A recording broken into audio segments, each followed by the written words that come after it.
recognizes himself for an opening statement. Again, good morning, everyone.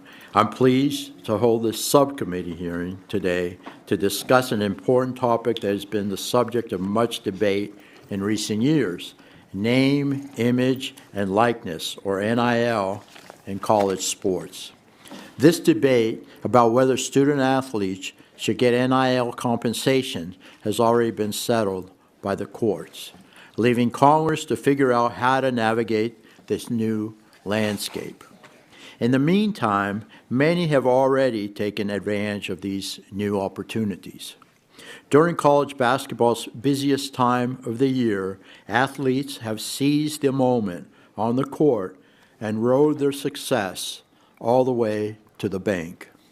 Since the start of March Madness, more than 40 deals have been signed with men's and women's basketball players. Ahead of the Final Four matchups this weekend, one thing is clear: more college athletes will ink additional NIL deals.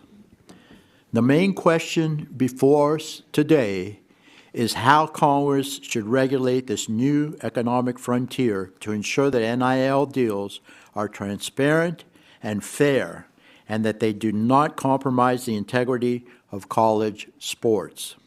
We must avert the potential pitfalls that could come with NIL compensation rights, such as becoming recruiting inducements or pay-for-play schemes. We also must consider how NIL regulation would affect capital distribution in the college sports ecosystem, particularly the effects this will have on smaller college athletic programs. I want to emphasize that. Just last week, we heard the unfortunate news that St. Francis College in New York made the decision to eliminate its entire athletics program, citing residual financial implications from COVID-19 pandemic and operating expenses. I worry that the financial stress of more mandates will only compound such constraints on resources. If that's not enough, we are already seeing charitable dollars being siphoned away from the athletic departments and conferences into third-party NIL collectives. Combine that with a requirement for schools to classify their athletes as employees. I know that there's a pending proposal in the state of New York. We will certainly see more heartbreaking decisions made, particularly for sports that don't generate revenue, and we've got to preserve those sports, ladies and gentlemen. And I worry about the implications of what this would do to Olympic sports as well. It is vital that we center today's discussion on the foundational principle that creating and maintaining an equal playing field for all college athletes is paramount. If you're advocating for student athletes, which all of us are here today, your priority should be that they remain student athletes. I'm glad to see a diverse set of perspectives on our witness panel today, each sharing a unique view of the college NIL landscape. Thank you all for making the time to travel before us today, again, being here, and share your insights into this topic with us. I'm particularly proud to see my home state will be represented on today's panel. I wonder how that happened. Thank you, Kelly. I want to thank Kaylee for making the time to come share your story with us amidst the demands of being in season. I wish you luck at your games, of course, this weekend. And it always warms my heart to see my alma mater represented. Thank you, Trey, Mr. Trey Burton, for being here. And I think everyone knows by now that I bleed orange and blue. So go Gators. As my colleagues can see by the geographic makeup of this panel, NIL affects athletes and institutions in all states. It is critical that we establish a federal preemptive standard for NIL to bring clarity and consistency to this rapidly evolving space. The lack of uniformity across different states and institutions has created confusion and uncertainty, and a federal standard is needed so all athletes are playing by the same rules. In short, we must strike a delicate balance between the rights of college athletes to profit from their own NIL while keeping the amateur status for all college athletes. With that, with thoughtful and balanced legislation, we can create a system that is fair, transparent, and sustainable for all. Today's hearing is one step in that process. We can get this done if we work together, folks. Thank you all for your attention, and I look forward to a productive discussion on this very important topic. Okay, and now I'll recognize the gentlelady from Illinois, Ms. Schakowsky, for 5 minutes for her opening statement. She's our ranking member, and we've worked so well together in the past. So I yield to, I give you 5 minutes, Representative Schakowsky, please. Thank you so much. Mr. Chairman, for your continued collaboration, and I want to thank the witnesses for being here today. Throughout March, fans gathered to cheer for their basketball teams, and I have to tell you that I was thrilled that this year, for the first time ever, both Illinois Big Ten teams were in the NCAA men's basketball tournament. Yay. We didn't get all the way, but still. And college sports brings joy to Americans in every state, in every congressional district, and certainly also to current and former athletes. I want to tip my hat to our colleague, Representative Trahan, who is one of those, and I'm sure there are others among our members. That was volleyball, by the way. But college sports have also generated enormous wealth, but that wealth has not been uniformly distributed among all who need to be. For example, let me say those most responsible for the creation of that wealth, the players, have yet to receive their fair share of the pie. We have seen athletes deprived of the basic needs that they have, and we need to do something about it. For anyone who doubts me, I look back to 2015, when Northwestern football players, and I'm proud to represent them,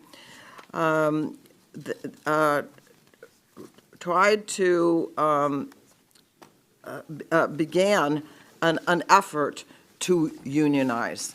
I supported that. Northwestern employed the same anti-union tactics that we have seen among giant corporations like Starbucks and Amazon. And it is essential that college athletes not only have the right to benefit from their name and image and likeness, but that they can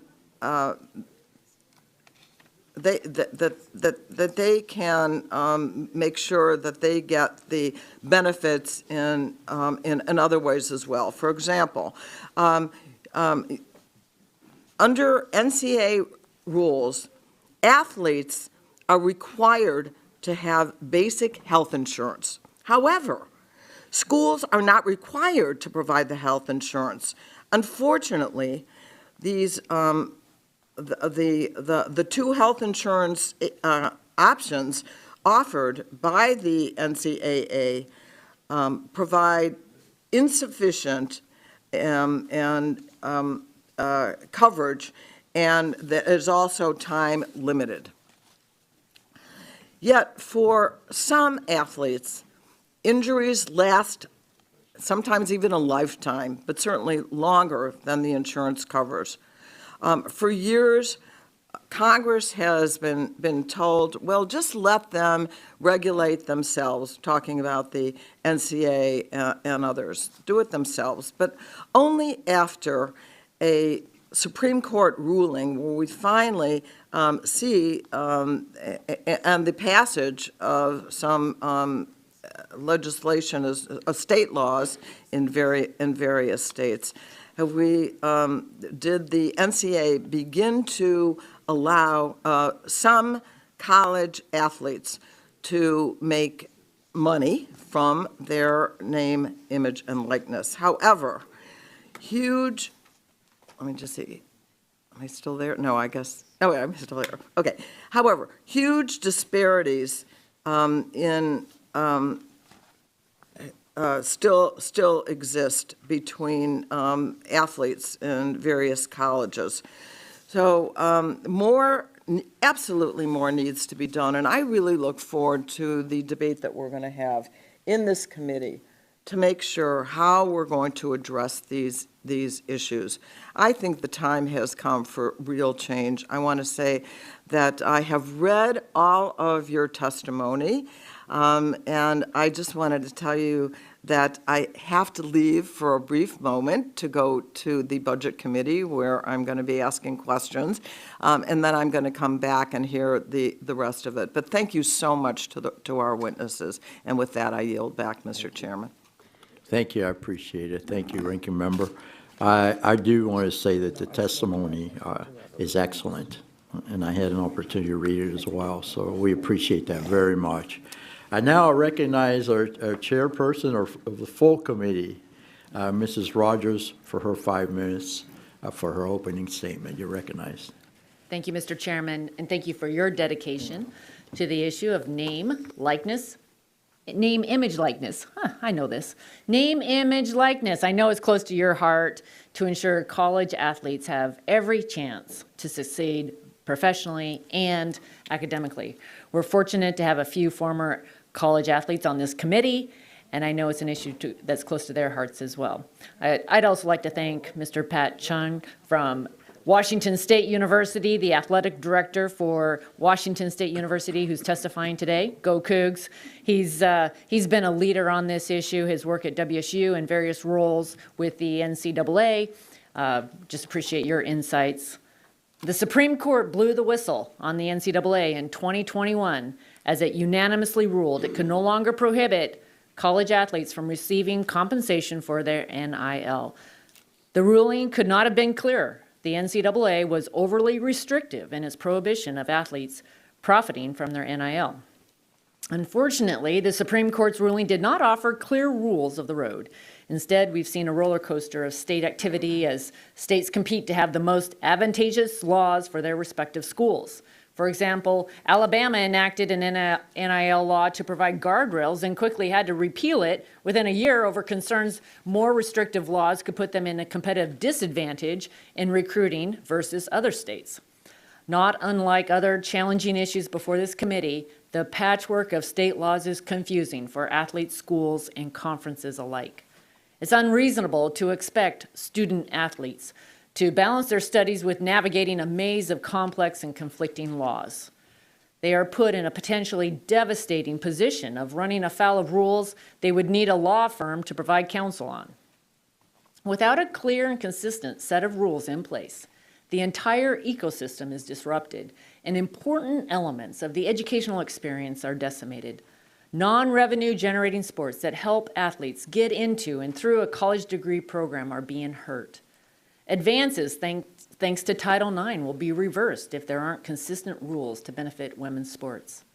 As Chairman Bilirakis shared, small schools' athletic programs will be eliminated as they are unable to compete in such a complex system of rules and incentives. While some sports in the highest level are profitable, most student athletes compete in sports that would not have a good return on investment. We cannot allow an outcome where there are thousands of college athletes where they lose their opportunity to compete in the sports they love. The current NIL chaos means student athletes are left to fend for themselves. And those at the top of their game must figure out how to maneuver through a multiple of agents, collectives, and high-dollar contract offers, all while maintaining their academic and athletic commitments. The pressure placed on these student athletes is immense and raises important questions on them being able to receive counseling for financial planning and mental well-being. Clear protections in education can prevent many unfortunate examples of college athletes being exploited. In resolving these challenges, we must not ruin what makes college athletics so special. NIL is a long overdue. It means a supplemental income for student athletes across the country. The recent changes in NCAA NIL policy recognize what has always been true. These collegiate athletes are more than just athletes. They are small business owners, podcasters, and entrepreneurs. We must give them clear guidelines for how they explore and nurture these talents. We must also establish clear national rules so amateur athletes have every chance to succeed in life and sports. Every one of us takes great pride in the universities and colleges in our home states. We all want our student athletes to be successful, both on and off the field. Again, thank you to the witnesses for appearing before us today, as your input will help guide us in legislating a set of rules that works for everyone. I yield back. Thank you, Madam Chair. I appreciate it very much. And before I recognize the ranking member of the full committee, Mr. Pallone, I'd like to ask him a question. Sir, Eagles or Giants? Giants, but actually I like both.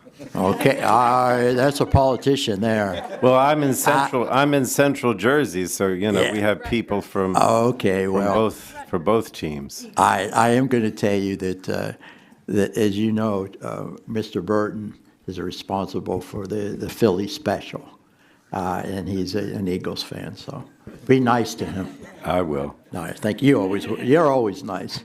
Thank you. You're a great friend. All right, I want to recognize you for 5 minutes, sir. Appreciate it for your opening statement. Thank you. And Mr. Chairman, I did want to recognize, because I see him in the audience, former Congressman Tom McMillan, who served on this committee when I started. And he, of course, was a great basketball player. And when he was here, championed the concerns of college athletes. So I'm sure that's why he's here today. Thank you, Tom. But I also wanted to say that I do think this is an important hearing. The devotion, sacrifice, and hard work of collegiate athletes helps make college sports one of the most popular and lucrative brands of sports entertainment in the country. And their play packs stadiums, their performances fuels viewership, their talents and charisma drive merchandise sales, and their successes increase revenue and enrollment. And college athletes deserve a system that protects their interests and well-being while preserving the educational mission of college sports. So that's why I'm pleased that the National Collegiate Athletic Association has finally been forced to allow college athletes to monetize their name, image, and likeness, just like any other students on campus or coach in the locker room. And while name, image, and likeness reform is a start, any future actions by Congress to legislate in this space must also address some of the broader, equally pressing issues affecting college athletes today. Issues like health and safety, players' rights to organize, compensation, and gender equity. We have to ensure that players' welfare is the top priority for the athletic programs at colleges and universities across the country, regardless of division, conference, or sport. And that means every player must receive proper care for sports-related medical issues, even when that care comes after leaving college. It means college athletes' First Amendment rights to organize must be respected and protected, and that players must be able to meaningfully negotiate to ensure their voices are heard. And it also means that we must be mindful of protecting and building on the benefits Title IX has brought to women's college sports. So I thank Chair Rogers and Bill Rockus for the willingness to work in a bipartisan manner and ensure all perspectives are represented here today. These athletes deserve a system that puts players' welfare first, not the NCAA's bottom line. I look forward to hearing from the panel on how we in Congress can achieve that goal for collegiate athletes. But I'm going to yield the remainder of my time to Congresswoman Trahan, because she knows a lot more about these issues than I do as a former Division I female athlete, the only former Division I female athlete serving in Congress. Well, I thank the ranking member for yielding. Like many of our colleagues on the committee, I believe that Congress can and must act to create a level playing field for college athletics. We'll no doubt hear from our witnesses today that the current patchwork of state laws is difficult for colleges and conferences to navigate. But as a former college athlete myself, I'm more concerned with how that same patchwork affects athletes. When I was being recruited to play volleyball, I had to navigate that process alone. My parents didn't get a scholarship to college. In fact, many first-generation Americans, like my dad, didn't have a choice but to start working right after high school. They did their best to help me, but the burden of navigating different scholarship offers and weighing the pros and cons of one school against another was stressful and at times daunting.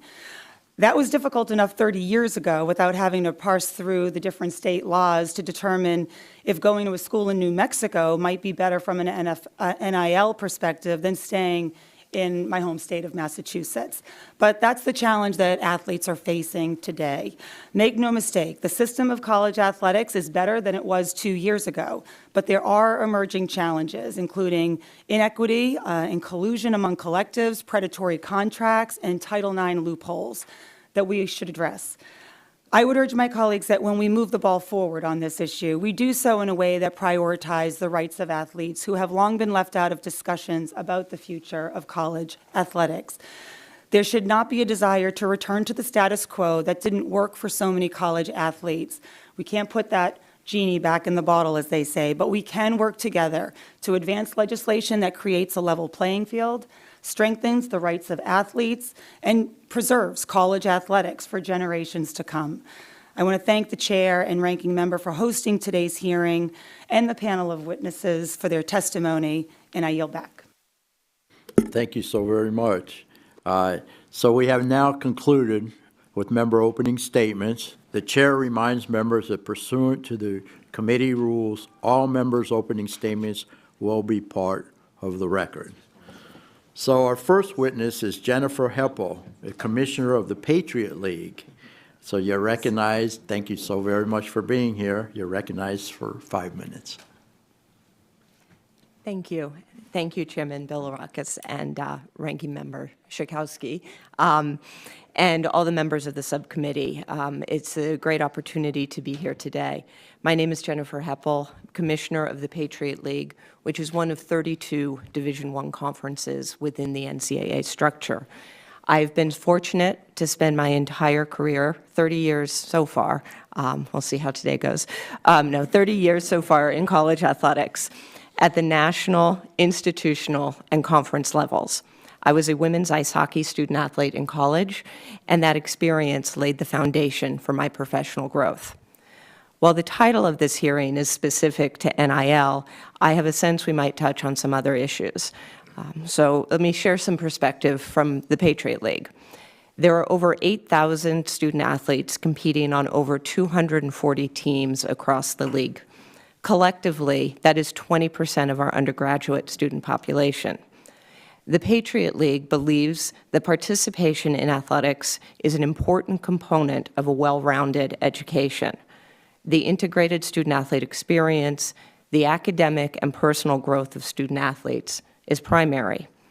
Being a student in the Patriot League and being an athlete in the Patriot League are not mutually exclusive.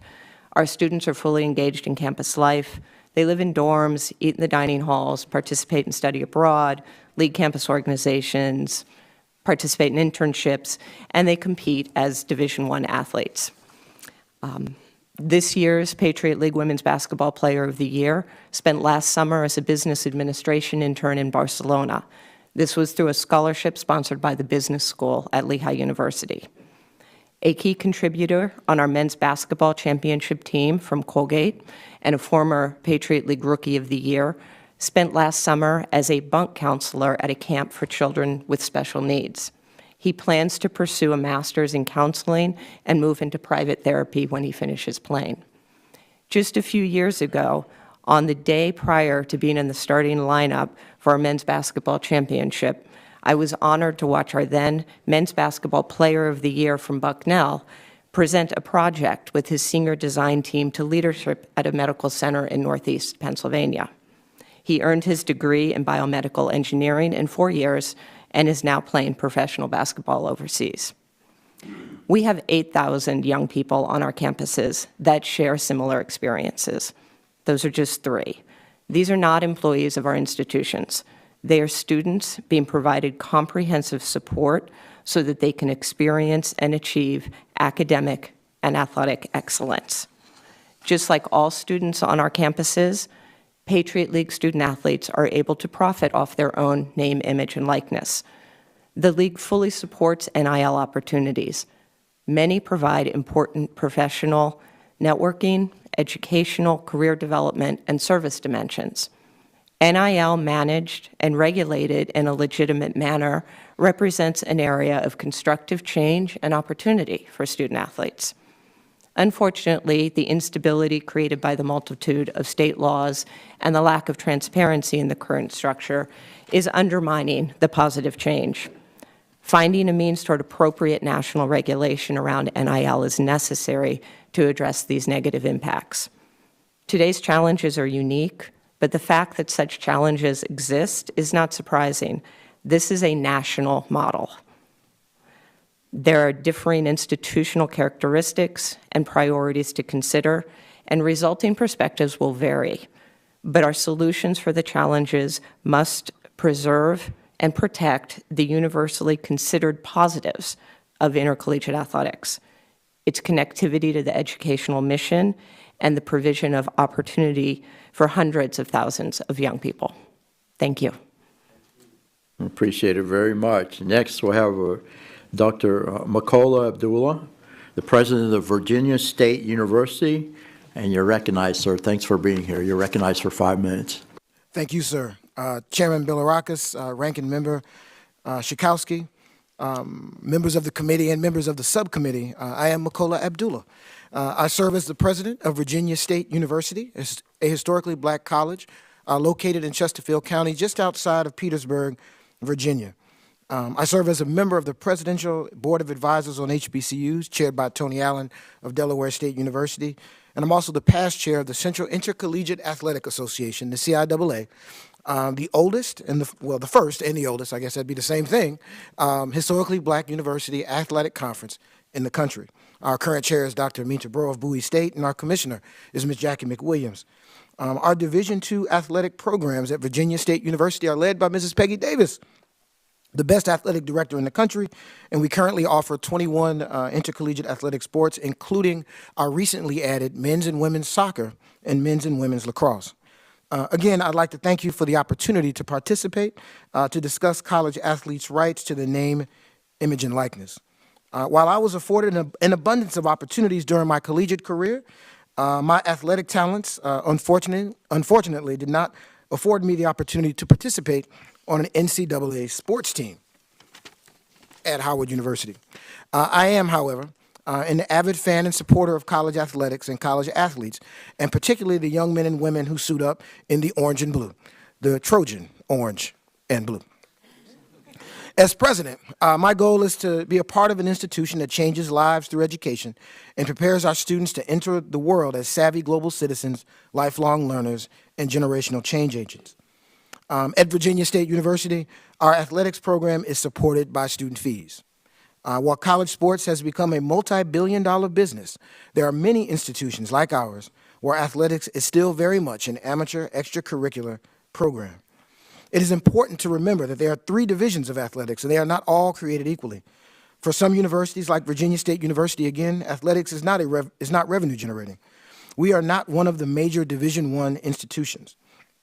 And while we're not, I fully believe, though, that it is all of our responsibility to make sure that everyone who participates in college athletics has the right to reap the benefits of their labor. Virginia State University, other HBCUs, and Division II and III institutions have been competing against major universities for students, student athletes, faculty, staff, administrators, federal grants, private philanthropic dollars for many years.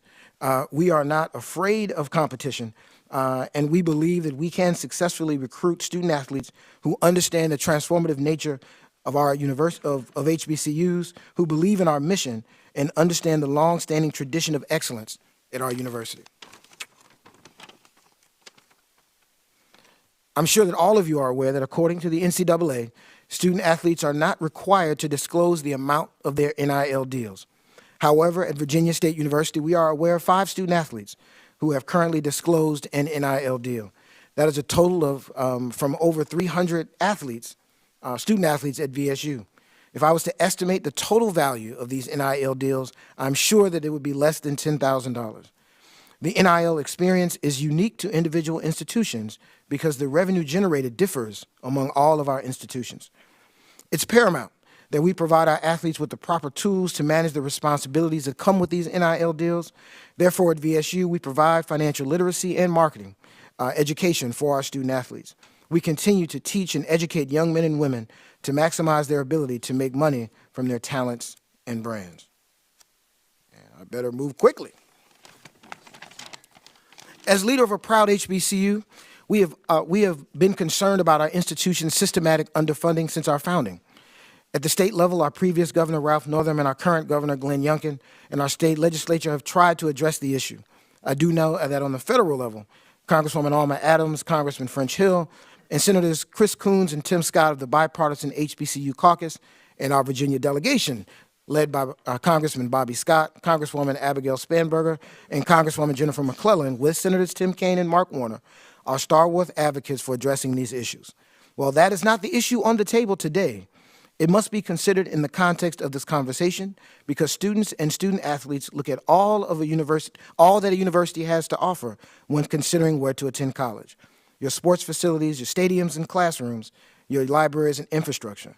But I will not belabor that point, as of course that is literally a hearing for another day. Thank you very much, sir. I appreciate it very much. Thank you. Our next witness is Mr. Trey Burton, a former National Football League player.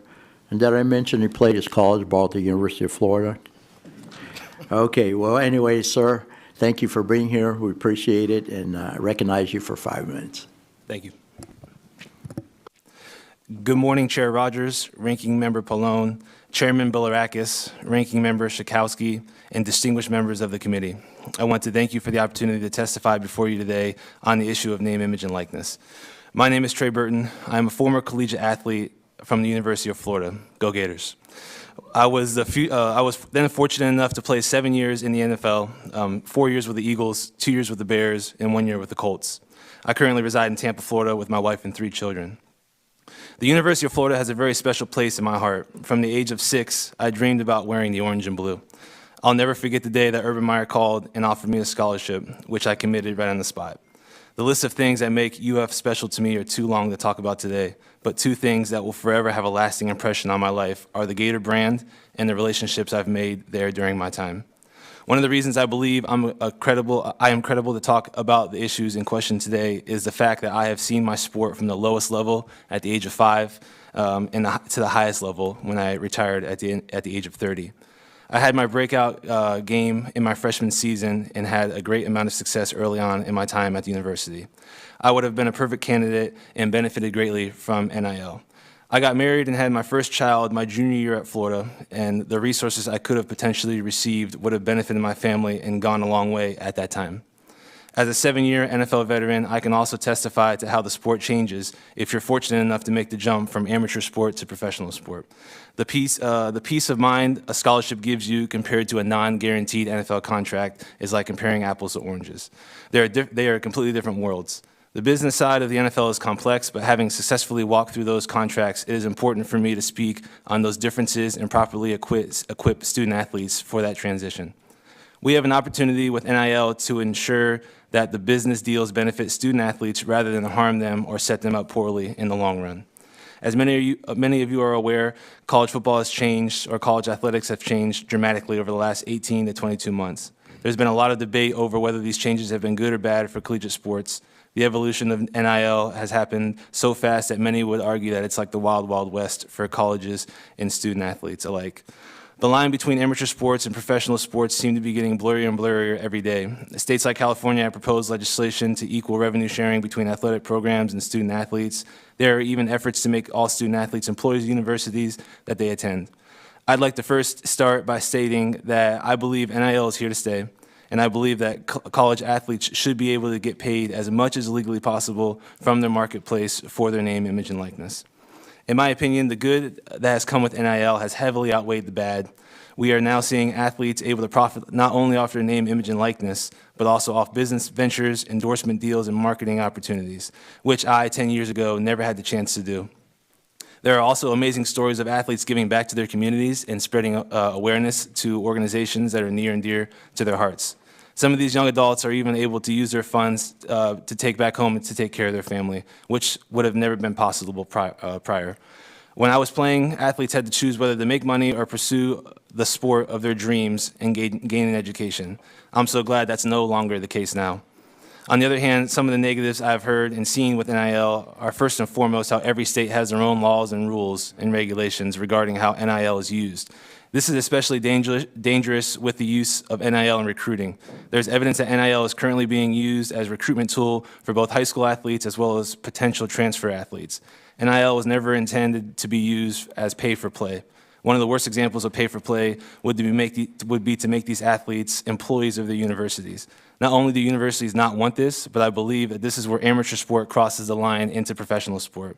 The other issue I have has been a lack of transparency regarding the language of some of the deals that the athletes have been given or have already accepted. And there have been reports of agents taking up to 30% in fees, which is unbelievable. And also athletes signing away their intellectual property in some cases, and access to their social media, which is crazy as well. If we don't establish a uniform set of rules with clear guidelines, these issues will only magnify, allowing student athletes to be taken advantage of or caught in the middle. As a former Division I athlete, I can tell you that my fear in this is that these athletes have been thrown in the fire with limited resources, no infrastructure to help them succeed and to protect them from bad actors. There needs to be a uniform set of NIL rules that everybody has to play by, no matter where the student plays or how large or small the school or the sport is.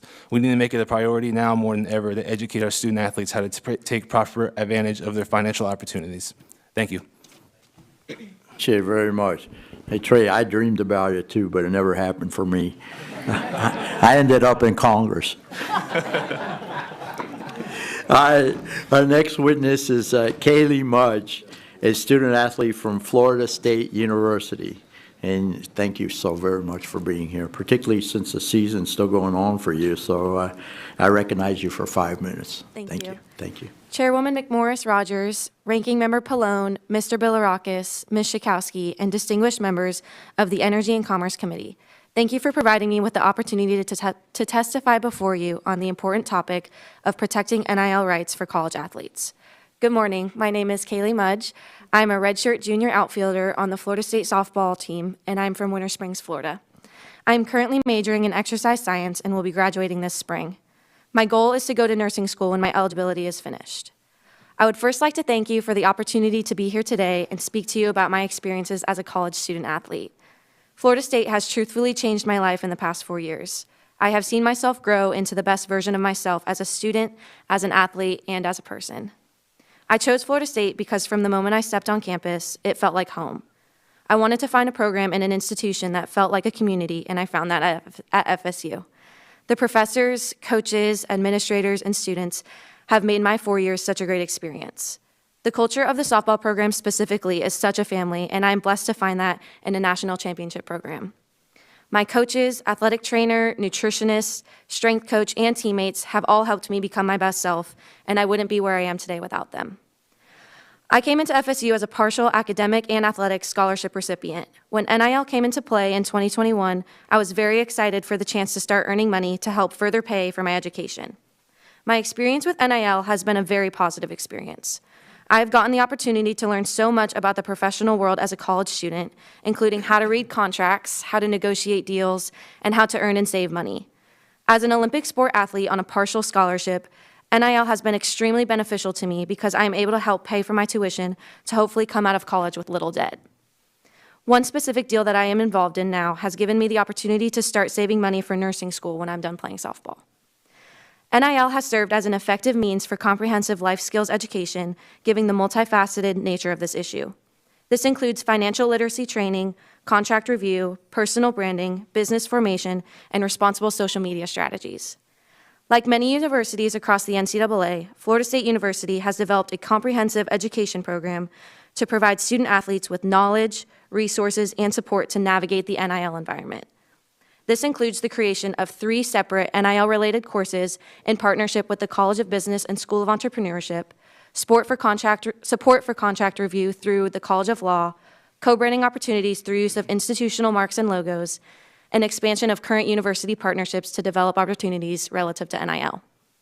In addition to the support provided by the institution, the collective has provided additional resources in the NIL space, specifically in identifying and securing new NIL opportunities, understanding market value, and facilitating group licensing opportunities for myself and other student athletes. Specifically, I am an ambassador for our FSU collective, and this is the deal that is helping me pay for nursing school. Given that we compete for national championships, it is imperative that we have uniform NIL guidelines and expectations as opposed to the current framework of disparate or non-existent state laws and regulations. These national standards should guarantee student athletes the ability to pursue NIL opportunities. These standards should also ensure a healthy recruiting environment to promote fairness and equity, along with a measure of transparency to support the NIL marketplace. As we celebrate 50 years of Title IX, it is important that the opportunities for participation and access to higher education, specifically for underrepresented populations, are supported and ensured. There are many threats throughout legislation and litigation that would undermine this model. Throughout college athletics, and specifically at Florida State, student athletes receive the highest forms of healthcare support, including medical coverage for athletic injuries beyond graduation and eligibility. We continue to expand access to enhanced nutrition and mental health resources, and we also receive first-class academic support and resources such as advisors and tutors. These benefits enjoyed by student athletes across the country would not be possible without the legal protections under Title IX and the redistribution of revenue across all sponsored sports. The creation of an employee-employer model would significantly threaten this current dynamic and alter everything we know about how sports outside football and men's basketball are supported. NIL has provided me with so many opportunities in the past 2 years, and it has made my experience even better as a college student athlete. Thank you again for your time and for the opportunity to be here today. Thank you for your testimony. It was excellent. Our next witness is Pat Chun, who is the Director of Athletics from Washington State University. You're recognized, sir, for 5 minutes. Thank you, and good morning. And Subcommittee Chair Bilirakis and distinguished members of the subcommittee, thank you for the opportunity to appear before you today to discuss protecting name, image, and likeness rights for college student athletes. My name is Pat Chun. I've worked in college athletics for over 25 years and currently serve as the Director of Athletics at Washington State University. WSU is a public land-grant research institution. Our athletics program sponsors 17 varsity sports comprised of nearly 500 student athletes, including the reigning Pac-12 Conference women's basketball champions. The mission of WSU Athletics is to unleash excellence and provide a transformational student-athlete experience. WSU Athletics prides itself on being one of the most fiscally efficient athletic departments in the country, with our budget consistently ranked amongst the lowest in the Power 5 conferences. Our student athletes currently hold a school record 3.22 cumulative grade point average, graduate at an 8% higher rate than the general student population, while also earning a 91% NCAA graduation success rate, the highest in school history. Also, more than 20% of our student athletes are first-generation college students. College athletics is facing significant challenges with no simple solutions. Last year, I met weekly serving on the 21-member NCAA Division I Transformation Committee. At our conclusion, recommendations were submitted to the NCAA Division I Board of Directors and approved in January. These recommendations introduced the holistic model for student athletes, setting expectations for the support of their health, safety, and well-being, called for elevating the championship experience, and created a fairer, faster, and equitable NCAA governance model. Nevertheless, significant challenges remain in college athletics. The primacy of academics is at the foundation of every institution of higher education. While college athletics has evolved into a multi-billion-dollar industry, our mission remains to educate young people and prepare them for their respective futures. Proposed state legislation and ongoing litigation may impact student-athlete employment status, and the issue threatens to cause irreparable damage to the student-athlete experience. Certain aspects of a potential employer-employee relationship should be considered with caution. The notion that a student-athlete could be fired for underperformance undermines the very core of the educational mission. Additionally, transitioning to employment status could erode many of the benefits and guarantees that student-athletes currently receive through potential tax implications. Lastly, if one group of student athletes becomes employees, such as those in high revenue producing sports, demands and legal claims could be made that all student athletes should become employees. The financial impact could lead to the reduction of opportunities for broad-based participation on campuses around the country, resulting in significant Title IX implications, threatening generations of hard-fought progress in women's sports. NIL was intended to be the next significant benefit for student athletes. Like any other student on campus, student athletes deserve the right to monetize their NIL based on their reputation and platform. Although true NIL provides tremendous opportunities for student athletes, the existing environment consists of recruiting inducements, tampering, and ultimately pay-for-play, and is wrought with pitfalls and misinformation. Recent reports in the media suggest that current student athletes across the country are being approached with empty promises, which lead to false expectations. There is a probability that inequity exists in the NIL marketplace. One example is from research provided by Navigate, a sports data and valuation company. The research focus on compensation for influencers states that approximately 77% of the general, meaning non-college athletics, NIL compensation is earned by women.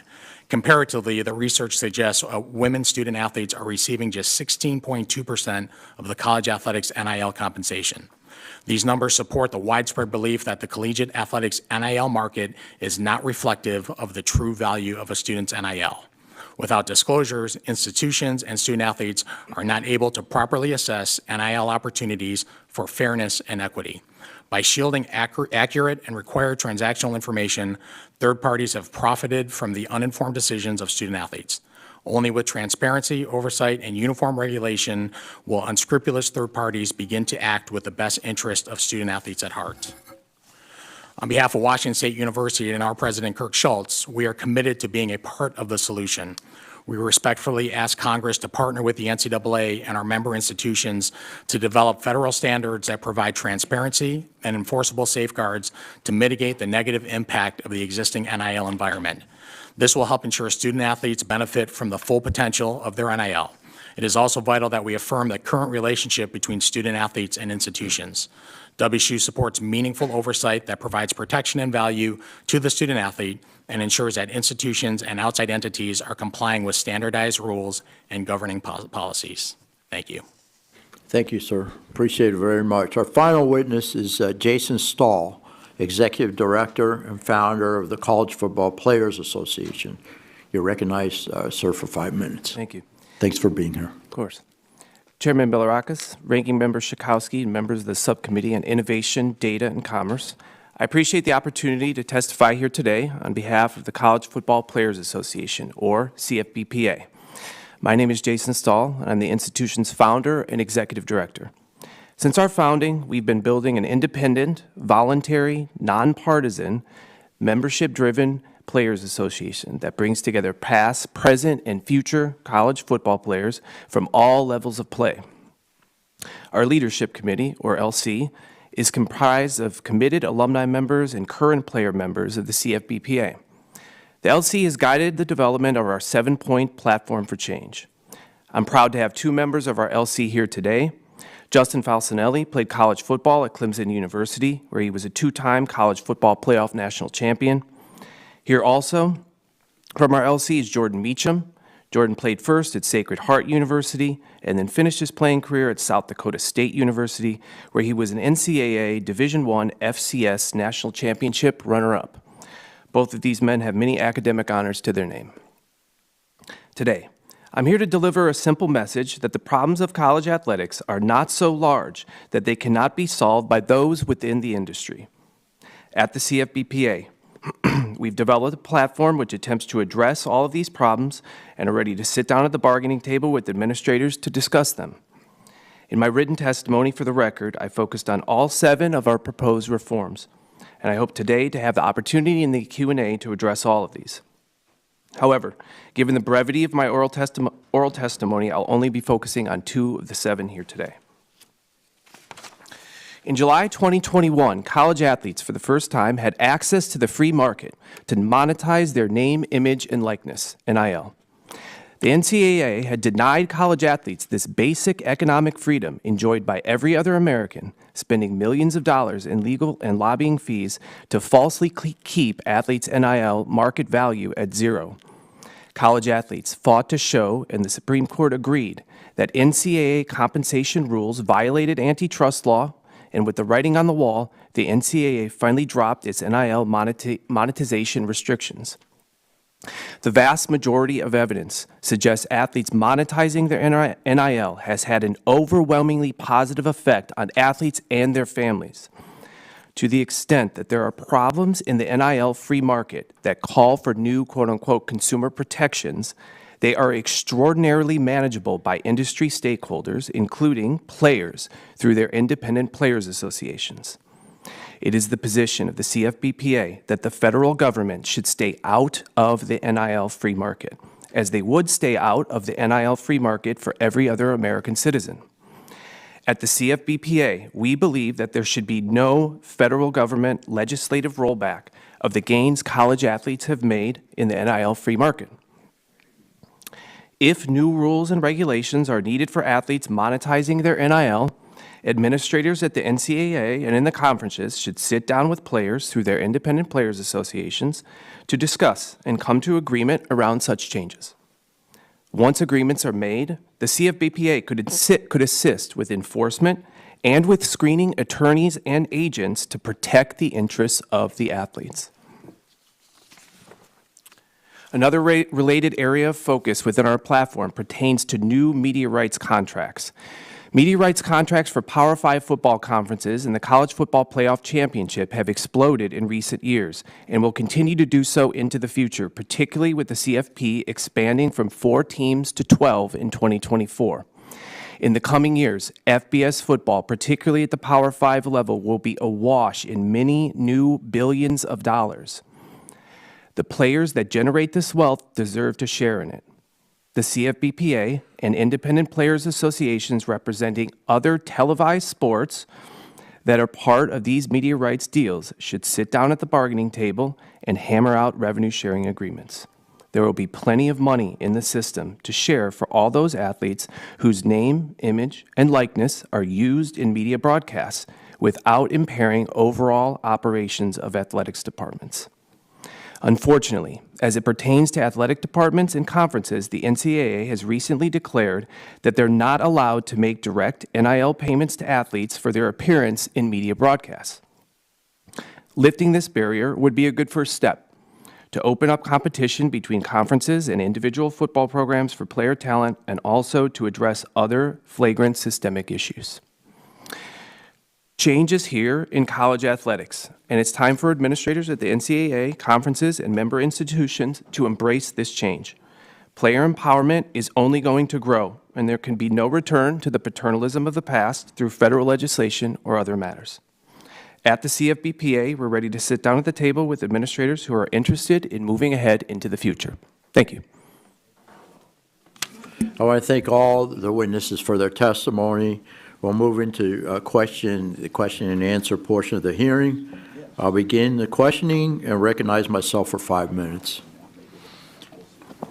Mr. Burton, thank you again for making time to be with us today and sharing your experience as an athlete playing at the highest levels, both in college and professional football. Appreciate it very much. After all, not many can say they have a Super Bowl ring or were nominated for Play of the Year at the ESPYs with the Philly Special. And I'm not talking about cheesesteaks. Based on your accomplishments during your time at the University of Florida, it's safe to say that you would have had immense opportunities to earn supplemental income from NIL, and you mentioned that in your opening statement. What would this supplemental income have meant to you, and how would NIL have benefited you as a college football player and set your family up for financial success? Thank you. Yeah, like you said in my testimony, I mentioned that I got married and had a kid in my junior year, so I think that would have, substantially, I think we all can agree that that would have been really beneficial for us, my wife, through the birth process, and for raising up a child. Obviously, it's very expensive, so we kind of had to do our best budgeting that we possibly could based off of what we got from our scholarship check and from Pell Grant. But I also think that my mom was a single mother and she raised 3 boys. And so that easily could have helped, with whatever situation, we had going on back then. But then also even going forward, I remember my last game of my career in college against Florida State, I separated my shoulder. And I was kind of the guy that was on the bubble, didn't know if I was going to make it to the NFL, didn't know what next move was. But I remember sitting in my house on my rocking chair with my arm in a sling, and I looked at my wife and I said, we got to be out of here in a month because our scholarship checks are gone. They're done after December. And so there was a lot of uncertainty, and I know for sure if I wouldn't have made it into the NFL, I wouldn't have had much money, especially I didn't save much money, didn't have much money to save to start out with, to continue on next in our next venture. Very much. Kaylee, you're also a student athlete competing at the highest level of your sport and have accomplished amazing things in your time at Florida State University, such as breaking the Women's College World Series record for hits in a single World Series with 14. Could you elaborate how NIL opportunities have benefited you as a current student athlete, particularly competing in women's sports that don't always have the same lucrative professional opportunities? Please. Yes.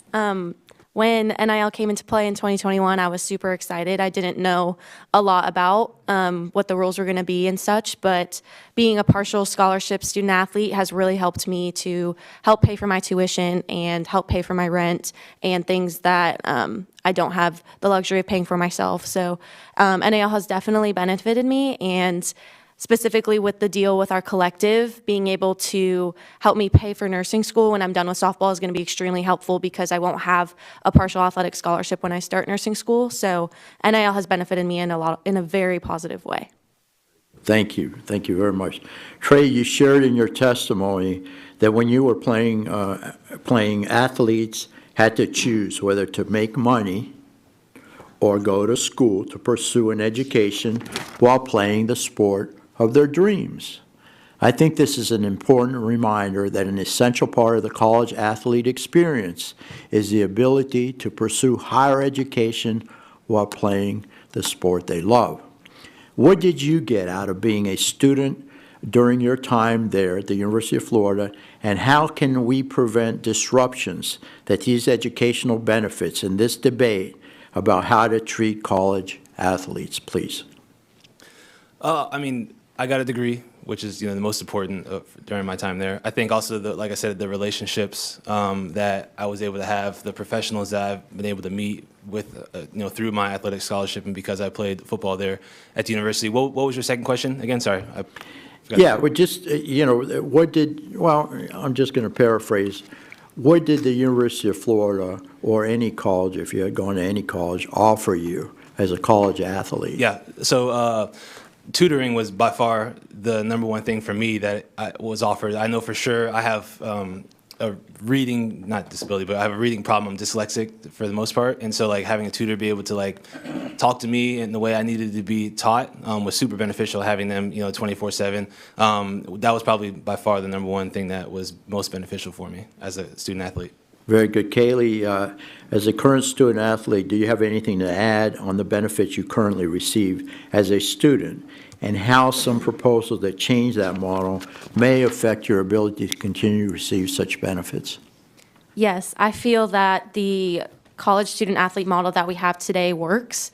I can speak for a lot of athletes when I say that we've used athletics as an avenue to get a college degree, and that having a partial scholarship, helping to pay for college, being able to play the sport we love has also given us an opportunity to get an education. And if that model were changed and funds could be redirected away from Olympic sports and away from our scholarships, we wouldn't be able to play the sport we love, and we also wouldn't be able to, some of us wouldn't be able to afford college or go to college without the opportunities that we've been given as a student athlete. So the student athlete model that we have now works.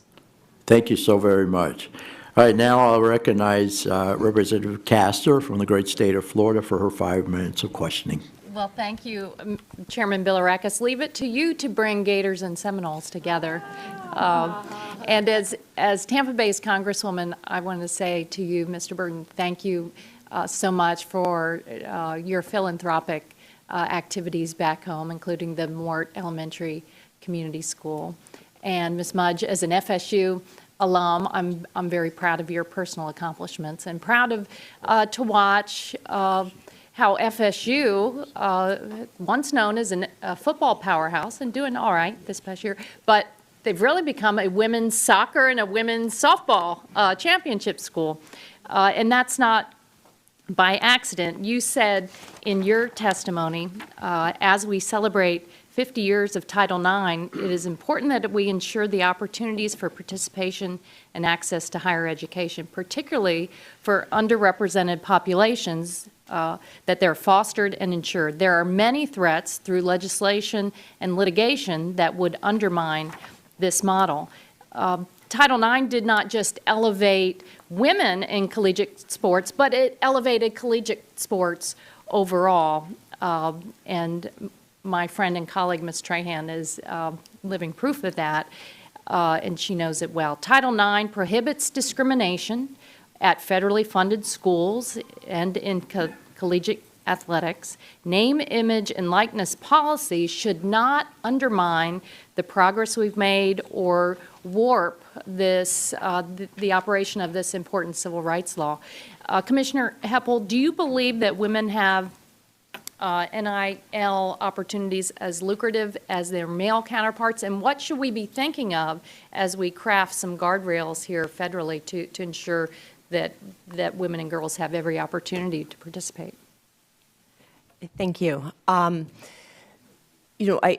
The challenge in answering that question is that we don't know, right? We don't have the transparency around what is happening in the NIL space.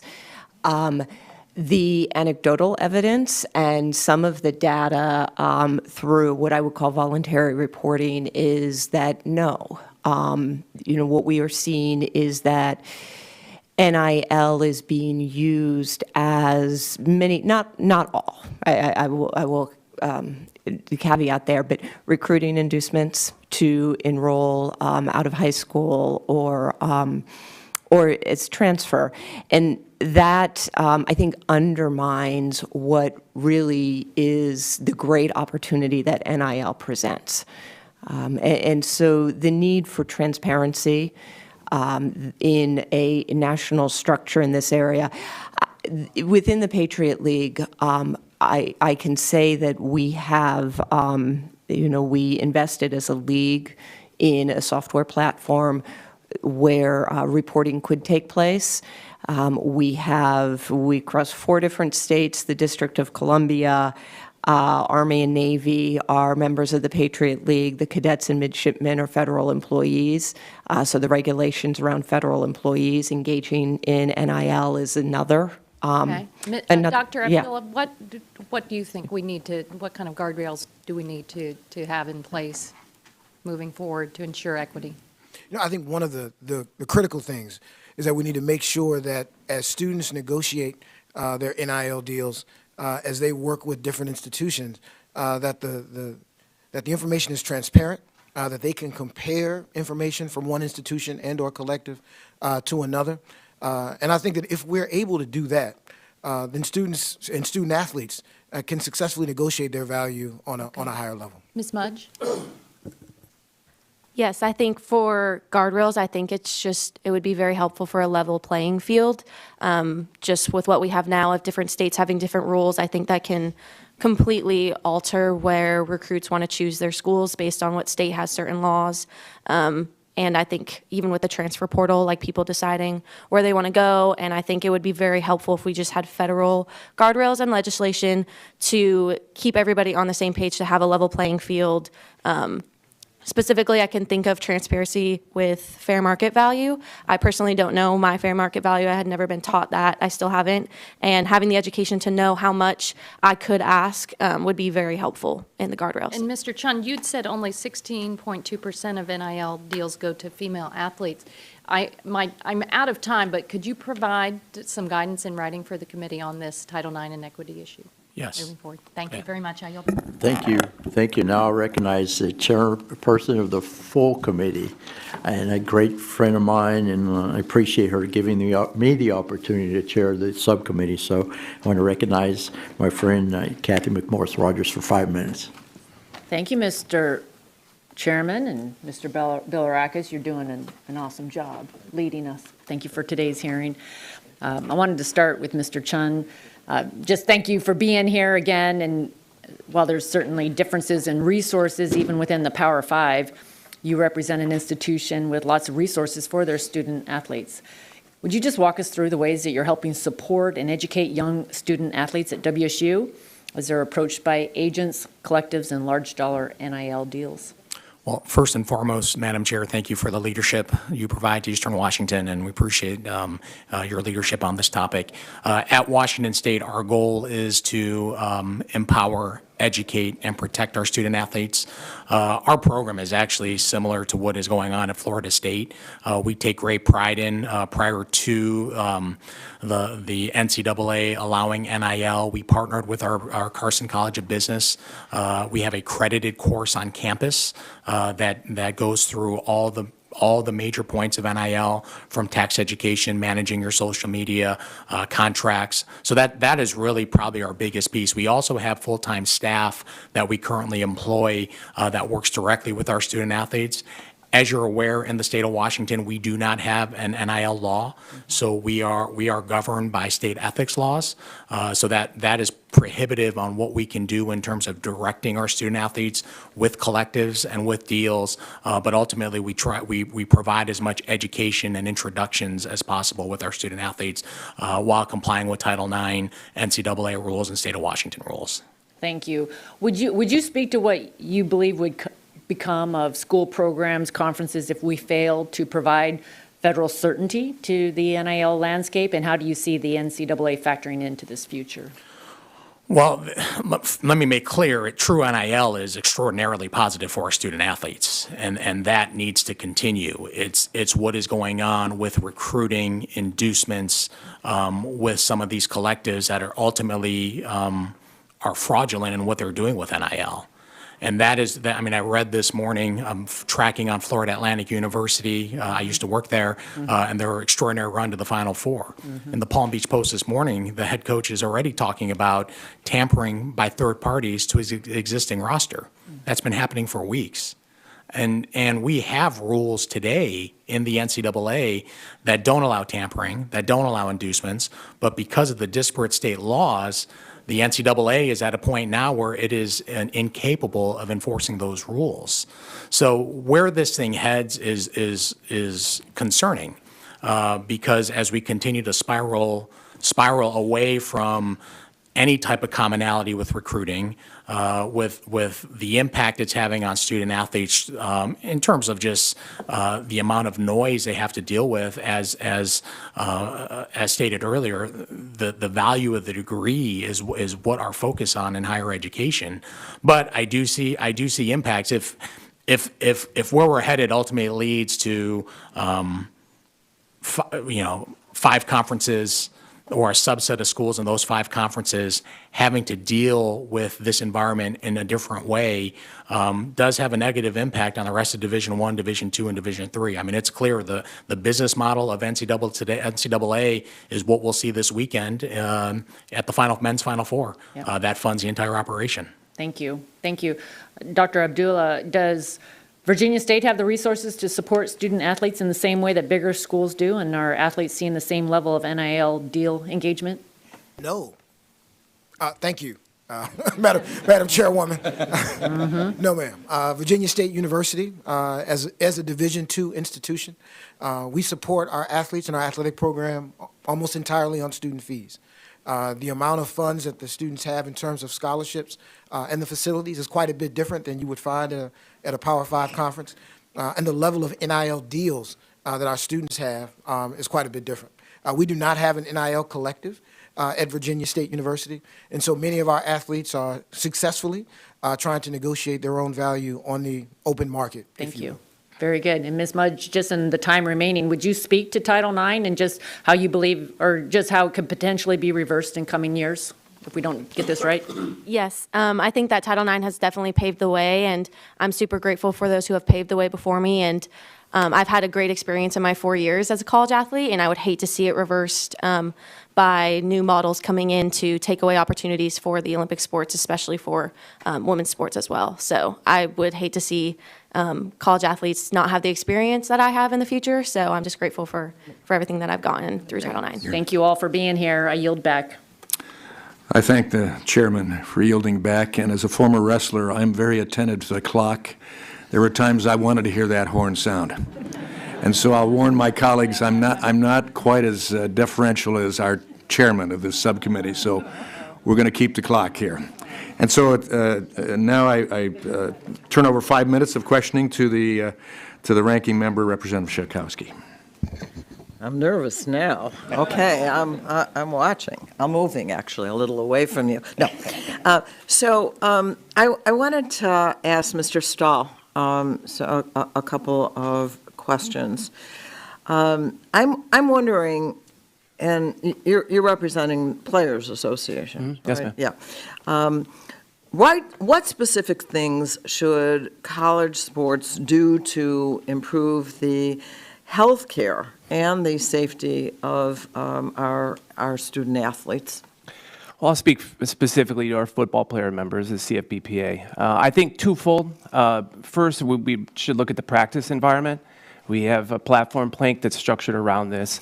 I think the practice environment right now is pretty much under the control of a coach. Some coaches are caring, some coaches are not.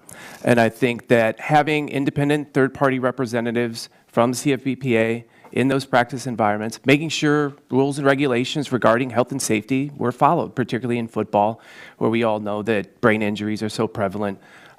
They're prevalent most in the practice situation. So that's what I say first. Second, I think post-playing career health protections are integral. Mr. Burton's story, I think, was one I hear a lot from our alumni members, quite frankly. Justin Falcinelli is sitting behind me. He has a very similar injury story of getting an injury one of the last games of the season. You're going to go on, you have these NFL dreams, and then what? And so I think there's this question then of what's the responsibility of the NCAA, or what's the responsibility of the member institutions or the conference? We think guaranteed health care standardized across the industry would be a good starting point. Access to hospitals and clinics that are on these universities and campuses, I think, would be integral to long-term care. And then also brain injuries, which show up sometimes decades after effects from brain injuries, sometimes decades after they happen. Are you thinking also about CTE, not just about concussion? I mean, I know there's a lot of debate around CTE. I very much prefer to use the term brain injury. I've used it several times here, in part because I think it gets us out of political debates around CTE. Okay. I think, though, we see this in our alumni members. I can't tell you the number of men I've had discussions with at 30, 40, 50, 60, still suffering from those brain injuries that they incurred in college. We're here not talking about people like Mr. Burton, who went on to the NFL. We're talking about people strictly with a college playing career. So let me ask you this. Do you think that collective bargaining would be helpful for student athletes? I do. I think there's a number of forms collective bargaining could take, though. I'm cognizant of what new NCAA President Charlie Baker said, that there's a sort of two tiers that seem to be happening here. I think long term, as we look at the evolution of college football, that could be where we're going. And so as we think about collective bargaining, a formal collective bargaining effort through unions, through union chapters, or through a union at the conference level, let's say, like we have attempted to do in the past, would be important for those programs at the highest level of play here. I'm talking about what are called Power 5 football programs. But we have members from all levels of play, and so I think that's important to talk about. So I think what's appropriate for a Power 5 program or a Power 5 conference is not going to be appropriate for levels on down. But of course, those members need a players association as well, and they need collective bargaining. I do believe at those levels, though, it could be done on a voluntary basis. We've already started doing some of that. We have a core group of members at a Division I FCS school And at that school, I've had conversations with the coach that I would characterize as informal collective bargaining around issues that are central to our members at that program. So our members came to us and said, we're not getting proper nutrition. So, there's a way in which we listen to our members, and then the bargaining that we would do is dependent upon what they want to do. Thank you for that. Billions and billions of dollars is involved in student athletics. Not every institution, I understand that, and not every sport. But we certainly want to do more, I think, to protect our student athletes. I really appreciate that. I also I guess I was going to thank Kathy Castor for taking my seat, and I really thank all of the witnesses. Want to work more with you as we move forward. Thank you so much. Thank you. Thank you, ma'am. I thank the gentlelady for setting the charted course now, with 4 seconds left to spare. You threatened me. I know, I would never threaten you. I'm not that brave. I want to recognize now for his 5 minutes for questioning the gentleman from Indiana, Dr. Bashan. Well, thank you very much, and thanks for this hearing. It's very timely. Since coming to Congress, I've had the opportunity to participate in several hearings related to this issue.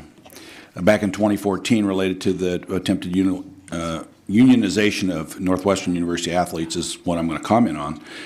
During my time on the Education and Workforce Committee, I got to speak with former All-American student athletes from low-income backgrounds who went on to play professional sports. They told me about how when they were in school, however, despite full scholarships, they couldn't afford a host of personal expenses, including one of them described going out for pizza with his friends. His friends paid for that type of thing because he didn't have the money. But I also feel like from that hearing and all of the testimony that an employment model for student athletes creates all kinds of unintended consequences and would be very difficult to maintain the integrity of the student athlete system as we know it today. But stories like this are why the advent of NIL deals occurred and why earnings for such athletes can be and will be a positive thing. I'm fully supportive of individuals being able to participate in the free market and to be able to earn what they can and determine their value, as you described. While I believe we need a system that accommodates such opportunities, I also recognize the need to preserve the student-athlete model, as I mentioned, that is relied upon by the overwhelming majority of athletes. Like many of my colleagues on this committee, I represent universities with NCAA Division I athletic programs. I proudly represent the University of Evansville and Indiana State University, members of the Missouri Valley Conference, one of 32 NCAA Division I multi-sport conferences, as well as the University of Southern Indiana, which is currently transitioning from Division II into Division I.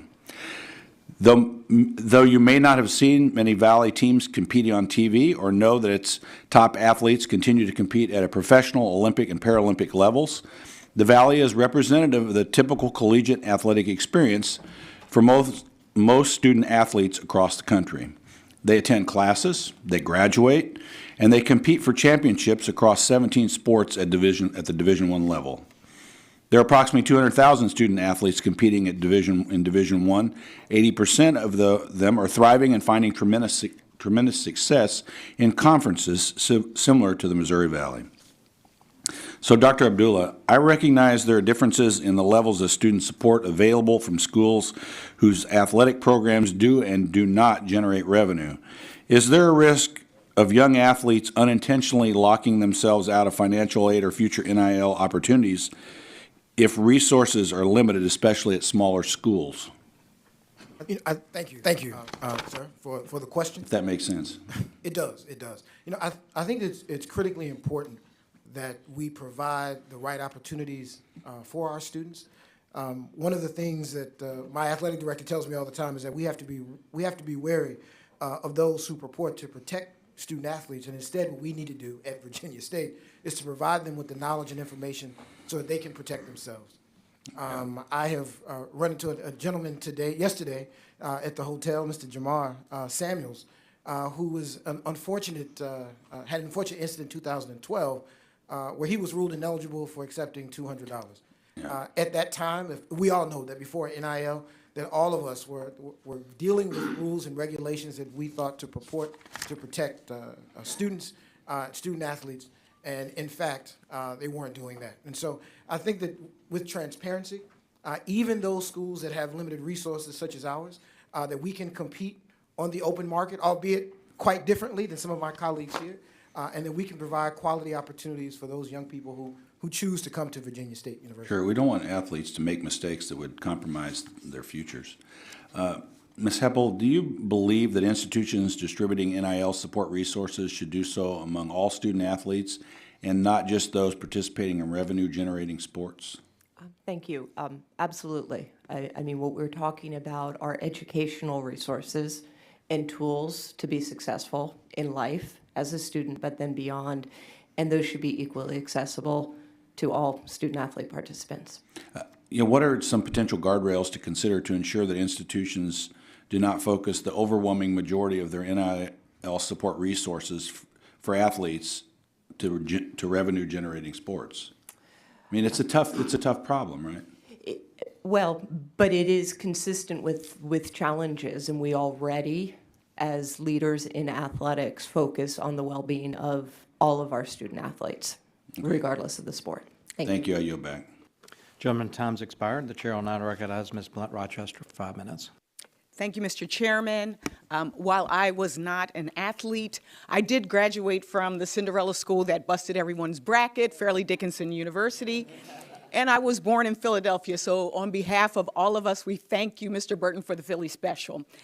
Thank you to all of the witnesses here for your testimony, and I'm glad that we're having this very important conversation about the rights and protections of collegiate athletes.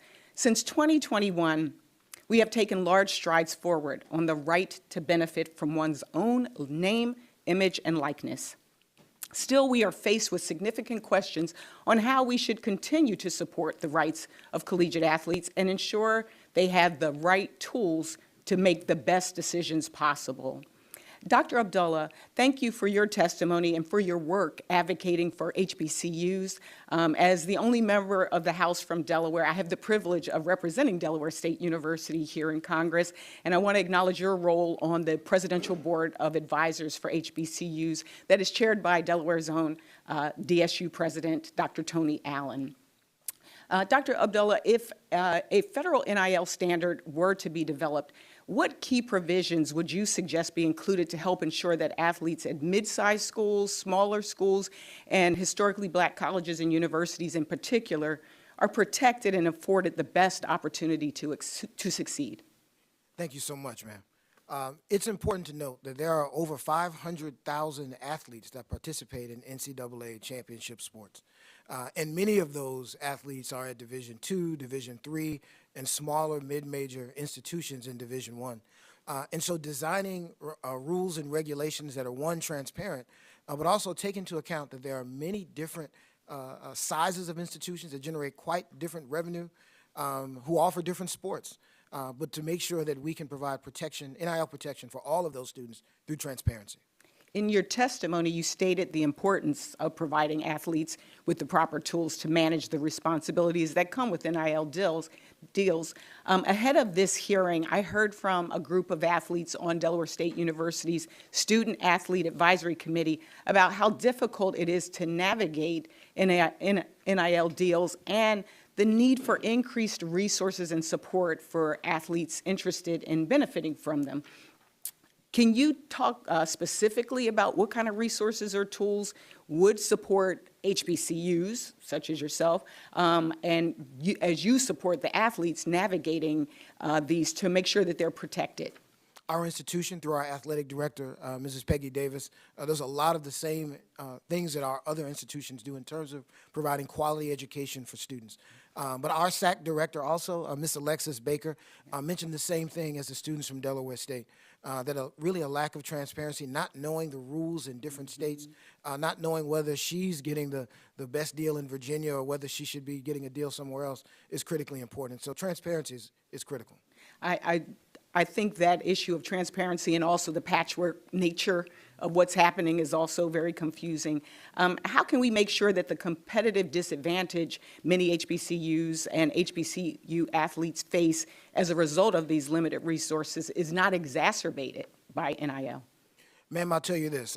We are proud to compete against everybody all the time, whether it's facilities or resources or coaches.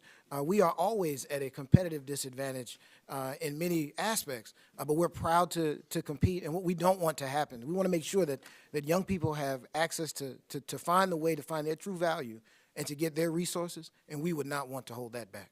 Thank you. And Mr. Stahl, you mentioned in your testimony that Dartmouth College is employing a new technology to eliminate players on the same team hitting one another during practice. Can you explain this technology in a bit more detail? And is this something that you think should be scaled up more broadly? Are there other emerging technologies that show promise as well for safety and the experience of the collegiate athlete?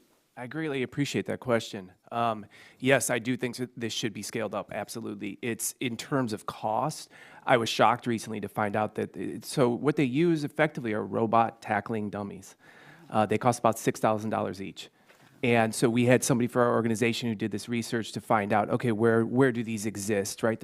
There's some in the pros.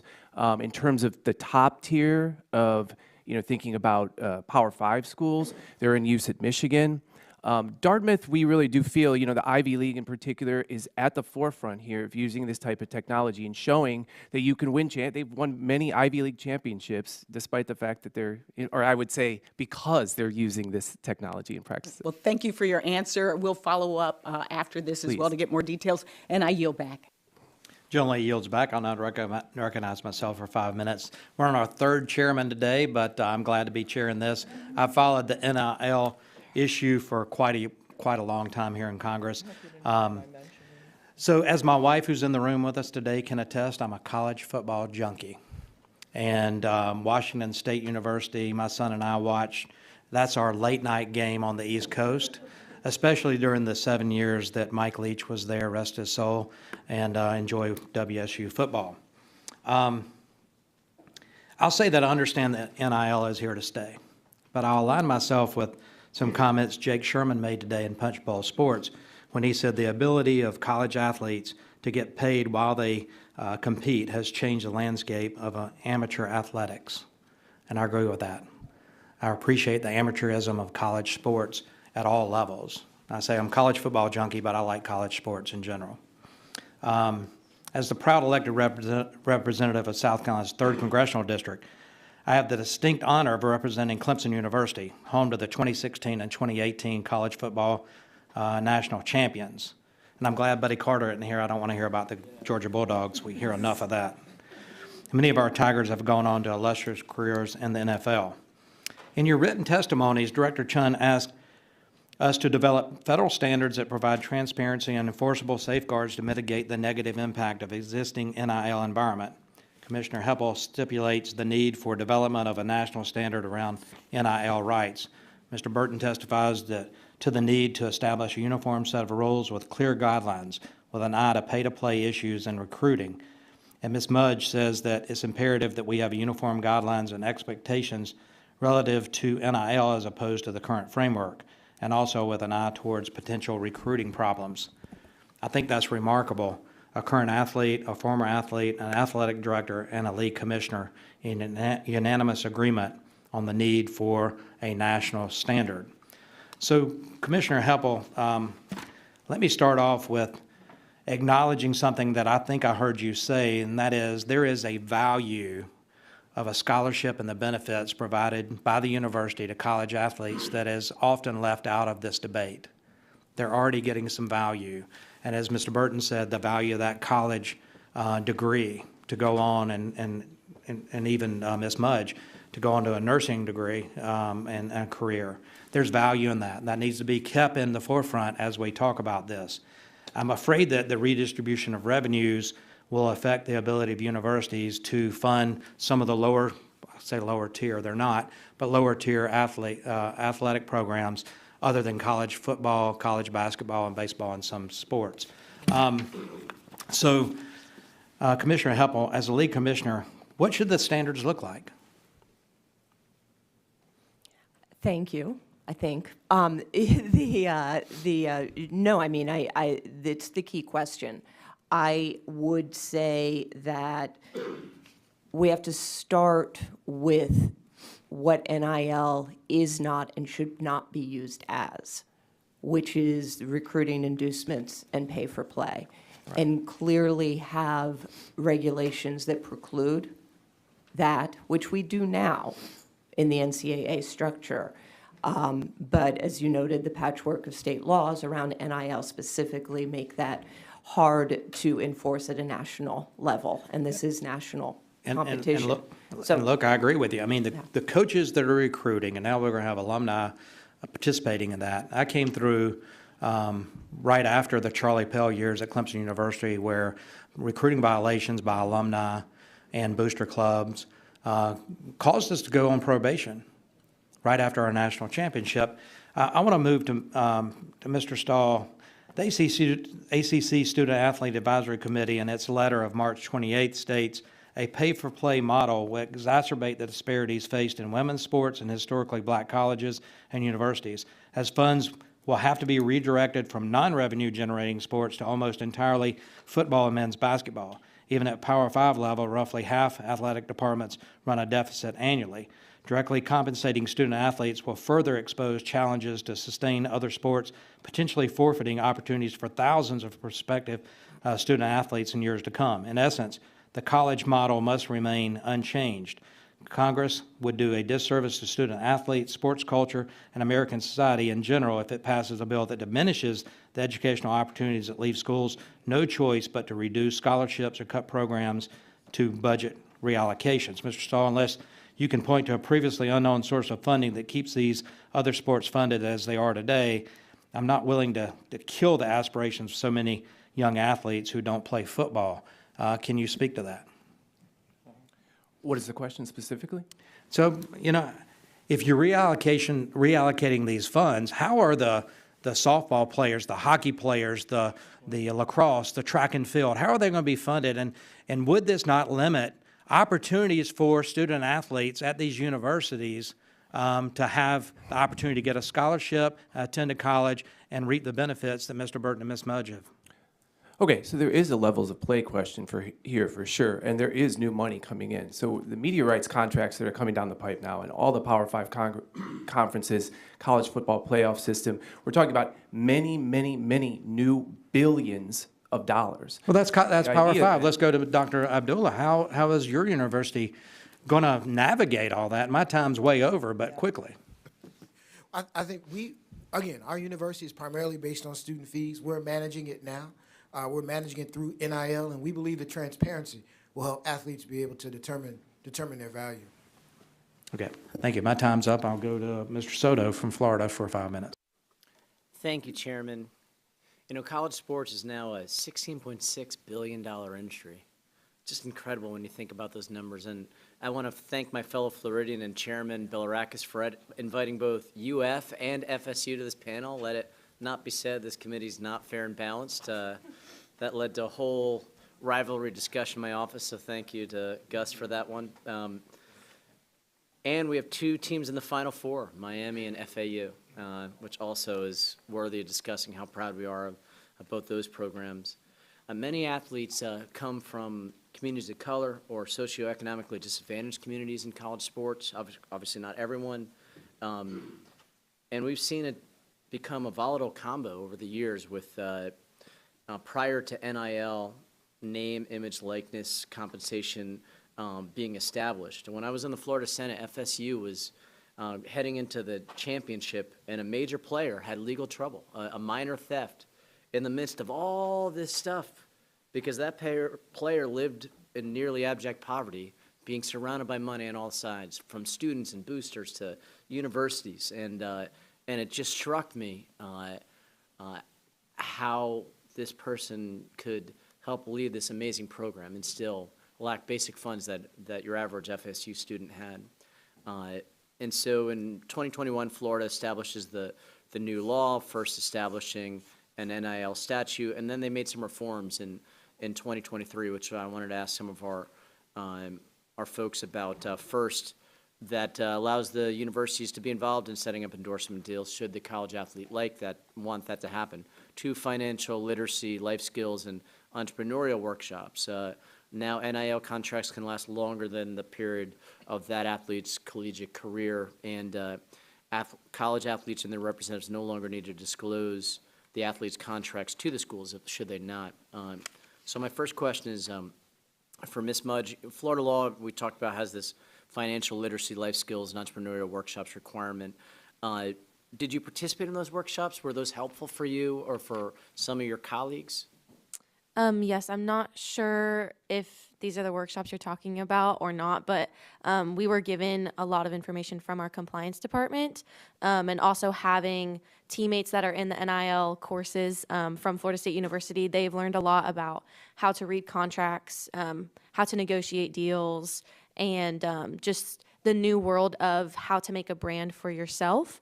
I am not particularly sure on which workshops you might be discussing, but I just feel as a student athlete, especially at Florida State, they've given us a lot of information of how to go about the new NIL world.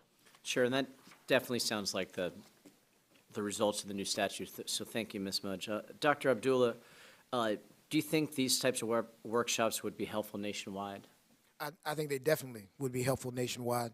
And given that our academic institutions, and I know we all are doing it, but the fact that we are involved in education, and that's the critical part, I think it's very important that we continue to provide guidance for young people to be able to maximize their value. And Mr. Burton, you've had the amazing honor from your hard work of both playing on the collegiate level and on the NFL level. How important do you think early on getting some of this financial direction would be, given your experience with some of your colleagues from college and then going into the NFL? Yeah, I think it's extremely important. Knowing what I know now, if I did have NIL, after playing 7 years in the league and doing endorsement deals and marketing deals and contracts, I would have been a completely different person. So I think, now that guys or men and women are starting to get paid, before it was important, but you didn't really know what you didn't know. Like I went to classes at Florida about taxes, but I didn't really understand what taxes were until I got to the NFL, and half my check is gone. So I think they're extremely important. Depends on what state you live in. For the record. Well, Mr. Burton, you may have a career teaching NIL financial literacy at one of Florida's local universities. So I'd love that. We certainly appreciate that. The other thing I want to talk about briefly is. College sports is glorious, but also is dangerous. You could get injuries that last for years. And so, Mr. Stahl, or Dr. Stahl, do college sports help support healthcare needs of former athletes suffering from these injuries after their playing career is over? Not as well as they should. I think there really needs to be a uniform nation. We were talking a lot about uniform nationwide standards regarding NIL, and I think what we should actually be talking about is uniform nationwide standards regarding healthcare after players are done with their playing days. Thank you, Dr. Stahl. It's clear we need national rules eventually. Our states are workshops on this right now, but I'd encourage the chairman to continue onward for nationwide standards to avoid this asymmetry in competition we heard a lot about earlier today, and I yield back. Thank you. Appreciate it very much. All right, now I recognize the Vice Chairman of the subcommittee, Mr. Walberg, my good friend from Michigan. Thank you, Mr. Chairman. And now I find out maybe I could have had my 5 shoulder surgeries taken care of.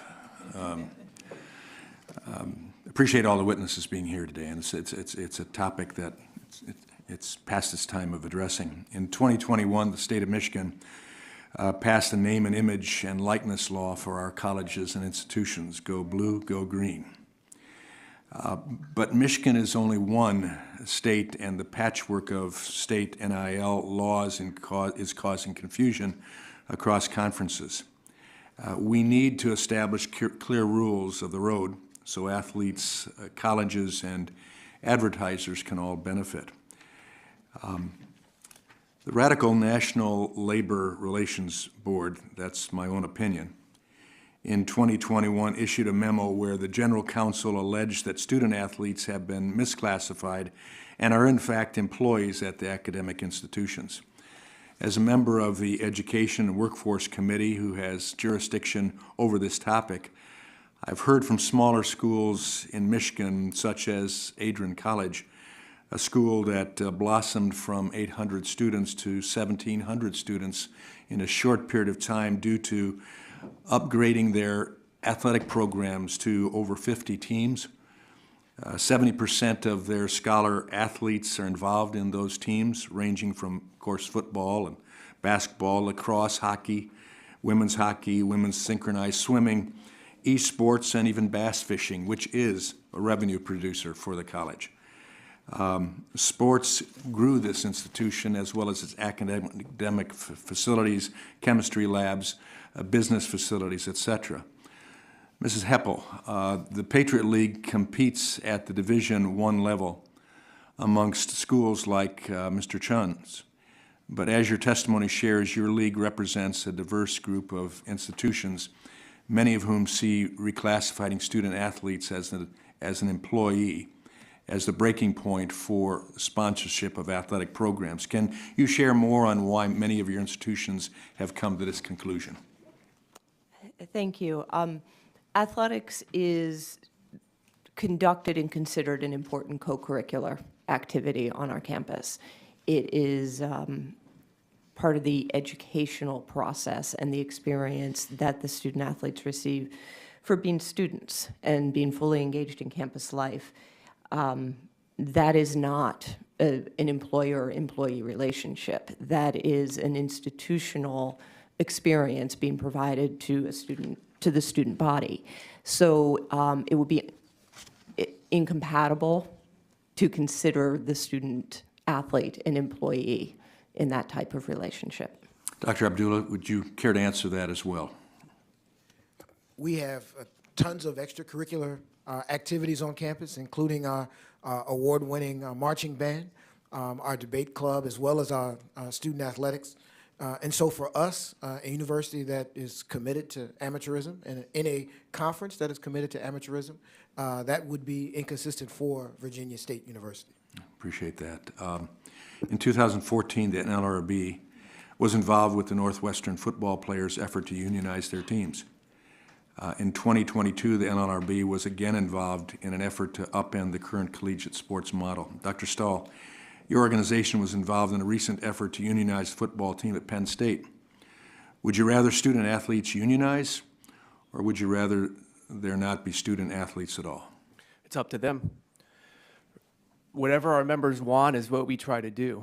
And so our members tell us different things. When we were organizing Penn State, we actually had a two-tier campaign. The second tier said, if there's not voluntary recognition of what we're trying to do, if there's not a coming to the table voluntarily with coaches, with administrators on campus, with the commissioner of the Big Ten, then yes, we might have to go that more formal route.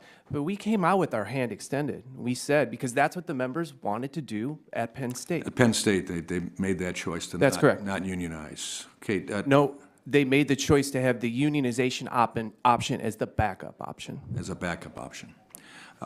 Mr. Chun, would you like to respond to Dr. Stahl on that issue? And if collective bargaining were to take place, what resources would have to be relegated, perhaps to the detriment of students? Complicated question. And I only have 10 seconds. I mean, ultimately, we're in a model that puts a primacy on academics, broad-based programming, opportunities for men and women across multiple sports. Anything that, you look to my right, how is a football player unionized or an employee and a softball player isn't? We can all sit here and know the inputs are the same. She's putting as much time in as he did on in the weight room, in the classroom, in the practice field. There is no difference other than the venues in which they play in and the amount of viewership. That's it. Thank you. Thank you. I yield back. Thank you very much. I'll recognize the gentlelady from New York, Mrs. Clark. Thank you very much, Mr. Chairman, and I thank our ranking member. I thank our panelists for being here today and for really shedding light on a topic that has taken on great resonance across this nation. Recognizing collegiate athletes' name, image, and likeness rights is a step in the right direction. But it would be a mistake for this committee not to recognize and address what I think is called the root issue, and that is the empowerment of collegiate athletes. I was just having a conversation with my colleague, Ms. Tran, and we're talking about collegiate when, in fact, the recruitment of these students start in their high school years, right? So if we really want to look at the type of branding, information, and education, it kind of has to begin in their high school careers, where they are truly on a track for that type of education.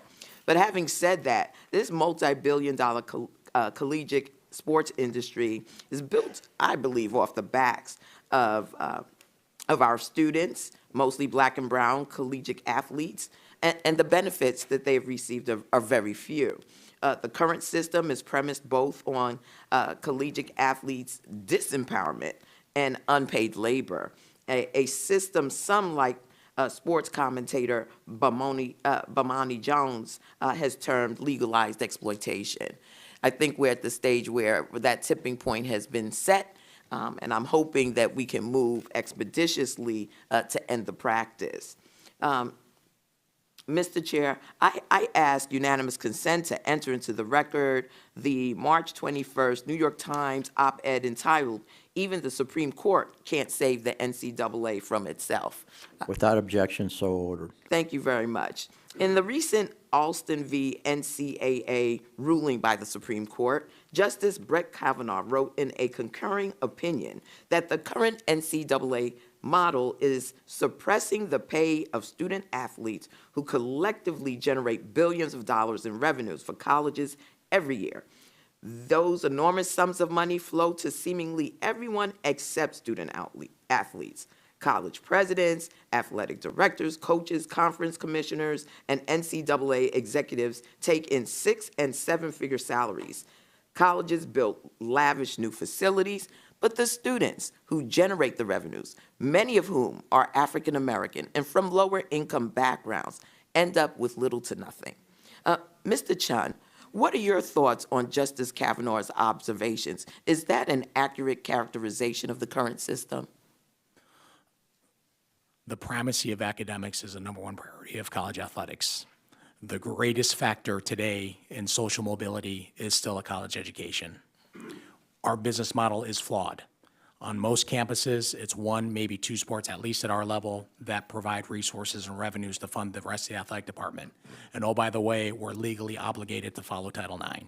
So access, opportunity, there has to be equity. So the model that we have currently provides extraordinary opportunities for multiple student athletes. And oddly enough, there's a certain segment of schools, because of this men's basketball tournament, that provide opportunities, like Dr. Abdullah said, to 500,000 student athletes across 1,200 institutions across 3 divisions. So there are inherent flaws in the model. I recognize that, but the reality is those flaws have created this opportunity for countless student athletes. Very well. What are your thoughts on Justice Kavanaugh's observations, Dr. Stahl? I obviously largely agree with them. I do want to respond to something that Mr. Chun said, and it has been repeated, throughout this panel.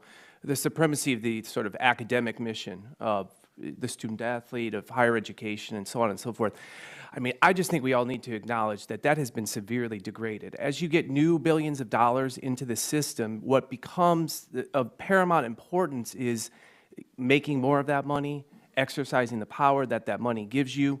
And so athletes then, just very base level, like getting to choose the major they want to, right? This is more and more rare, particularly for sports like football. Many stories I've heard of. I agree, it should be. It should continue to be at the center of the vision for college athletics. But because of these enormous financial pressures on the system, it's not. And we really do need to address that and remedy the ways in which I think many college athletes quite simply just don't get to pick the academic major they want. Thank you so much, Dr. Stahl. I yield back. Gentlelady yields back. Now we'll recognize Dr. Dunn from the state of Florida. Thank you for your very 5 much, minutes. Mr. Chairman. After listening to this excellent panel today. It's abundantly clear that the patchwork regulatory system for the NIL licenses is simply not working. State NIL regulations, I believe, began as a well-intentioned attempt to promote fair treatment of student athletes, but unfortunately this turns quickly into a system where the states are forced to kind of game their programs' recruiting advantages and disadvantages. And I think Congress does need to act to promote a fair nationwide NIL landscape that's transparent and benefits the athletes without favoring one school or state over another. I'm most concerned with the rise of the collectives that may be abused by boosters to work around the rules. This can create undesirable incentives, which brings college athletics closer to a pay-to-play sort of scheme. I firmly believe we should be imposing guardrails that ensure the entities operate in full compliance of the NCAA standards and the law. Mr. Chun, your testimony mentioned numerous benefits that the Washington State Athletics Department provides for student athletes. Can you speak to some of the effects, positive or negative, that your programs may see with boosters donating to collectives rather than to the athletic departments? The question repeated. It's so positives and negatives of donating to collectives. Did I understand that? So yeah, what are the effects, positive or negative, from the money, the boosters' money going to those collectives rather than the AD, to the athletic department? Well, the positives, assuming that there's real work going on around the country, we want to do more for our student athletes. Real NIL work we're 100% supportive of.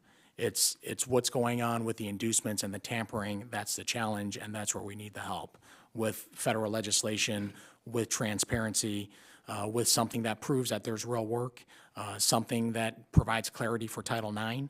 Across many campuses, you can read it. You could read it almost daily in sports articles of coaches, administrators, assistant coaches involved with supporting and advocating for collectives. Are they representatives of the institution? Does that trigger Title IX? And also, we probably need something that takes into consideration international student athletes. I was also concerned about the revenue being diverted and then therefore may not be available to distribute to the other sports. Well, yeah, the collectives are a little bit different because those are going right to the student athletes. As long as there's equity and as long as there's real work, there's no issues. It's with the inducements and with the tampering that is where all the challenges are coming. Well, thank you, Mr. Chins. I want to turn to Kaylee Mudge. It's great to have you here. She's a softball player at FSU. FSU's in my district, and of course, she's received multiple honors over the years. They're very proud of you, Kaylee. I wonder, it's my understanding that you came into FSU before the NIL laws took effect, and since then things have changed. Can you tell us how your college experience has changed since NIL laws came in? Yes, even with NIL coming into play, I was never one to play for the money. Being recruited, money wasn't an issue for me. I didn't care how much of a scholarship I got. I just wanted the opportunity to play college softball, and getting to have that experience for the past 4 years has been amazing, and it's been the best 4 years of my life for sure. But now, specifically with the collectives, I personally have had a very good experience with the FSU collective, but I do recognize and understand that there are collectives out there that are, creating the recruiting inducements, and I think as a 15-year-old, 16-year-old, it's really hard to turn down that amount of money without the knowledge that they're given. So I'm grateful that I didn't have that decision when I was back then. But even now with NIL, it's never been about the money for me. It's just been about the experience. So I think that's true. I've talked to a number of student athletes, and I hear that story again and again. They don't want to be employees, and they really do love the game. And I thank you very much for that. Let me just say, go Noles, so I got to get my dig in at Georgia there, right? So on March 1st, the NCAA named Charlie Baker as its president, and that spawned a renewed interest, obviously, in effective policy making for the student athletes. And Ms. Heppel, I wonder if you'd outline the Patriot League student athletes graduate with meaningful degrees and are expected to engage fully in the academic pursuits, and that they are afforded time and opportunity to do that. Do you think that happens pretty uniformly? I do think it is the majority of the experience of student athletes. I believe that there are student athletes that want to commit 12 months a year to their sport to further their professional opportunities, and they should have that opportunity as well. But that the majority of student athletes understand that life after college is going to be professional and career oriented. Thank you very much. I yield back, Mr. Chairman. Thank you. Thank you very much. And now I'll recognize the gentlelady, Ms. Trahan. And I appreciate all the good information you've given us thus far. Thank you. Thank you, Mr. Chairman. I'm not from Florida, but I have a world of respect for everything you all do. Mr. Chen, I'm going to start with you, and I'm launching right into questions because my opening remarks were already given. But as athletic director at Washington State University, you're responsible for reporting the number of men and women athletes for Title IX compliance, correct? Yes. And you must be aware that last year, an investigative report from USA Today found that your university overcounted your women's rowing roster by 21 athletes and counted 8 male practice players as women's roster spots to show compliance with Title IX on paper. Yes. And it sounds like, just from your direct and truthful answers, that you understand that by overcounting or misrepresenting the number of women athletes at your university, that you're essentially depriving, in this case, 29 women of the chance to continue their athletic career. Yeah, assuming those numbers are correct, yes.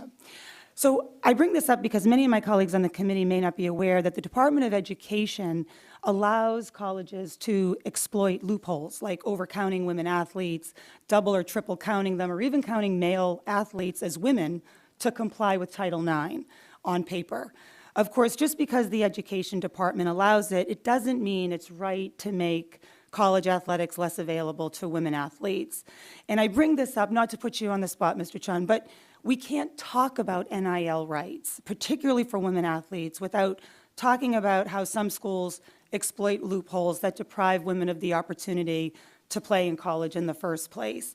It's for this reason that I introduced the Fair Play for Women Act with Congresswoman Adams and Senator Murphy to close these loopholes. And I would encourage my colleagues on the committee to join me in supporting legislation that not only strengthens NIL rights, but closes these loopholes as well.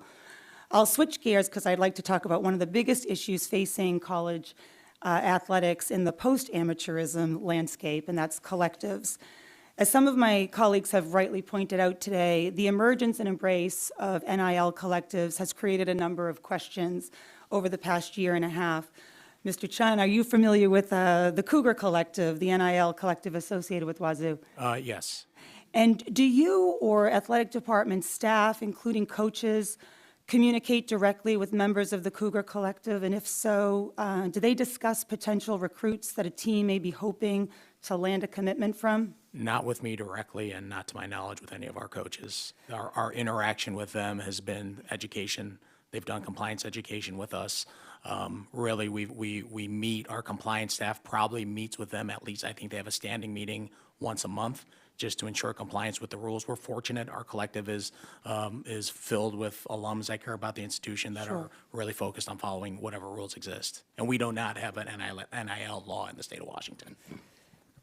So I think one of the things that we need to talk about when we're talking about these collectives are whether or not, you know, there are conversations about specific athletes in tandem with universities. Mr. Chun, is it your understanding or your belief that the Cougar Collective prioritizes women athletes as equally as they do male athletes? I know they've had conversations. We do not have access to what exact deals are happening, but I know they have communicated to us that they're working to try to find opportunities for our women. They understand, at our institution specifically, I mean, our women's sports are performing at pretty spectacular levels. So they recognize the challenges that our women coaches have as well, but we do not, we don't have any clarity exactly on what the deals are. Dr. Stahl, I'm sorry. I'm curious to hear your thoughts on this as well. Are you aware of active collusion between athletic departments and collectives? And would you say that, generally speaking, collectives tend to approach NIL arrangements with the goal of equally supporting men and women athletes?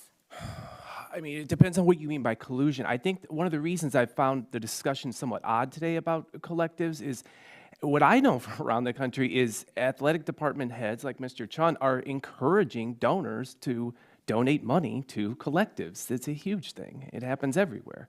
And so, you know, to the extent that we would need some sort of NIL federal law, like what exactly would they want said about collectives? Just the messaging is very unclear here. So in terms of collusion, I mean, that... Coordination.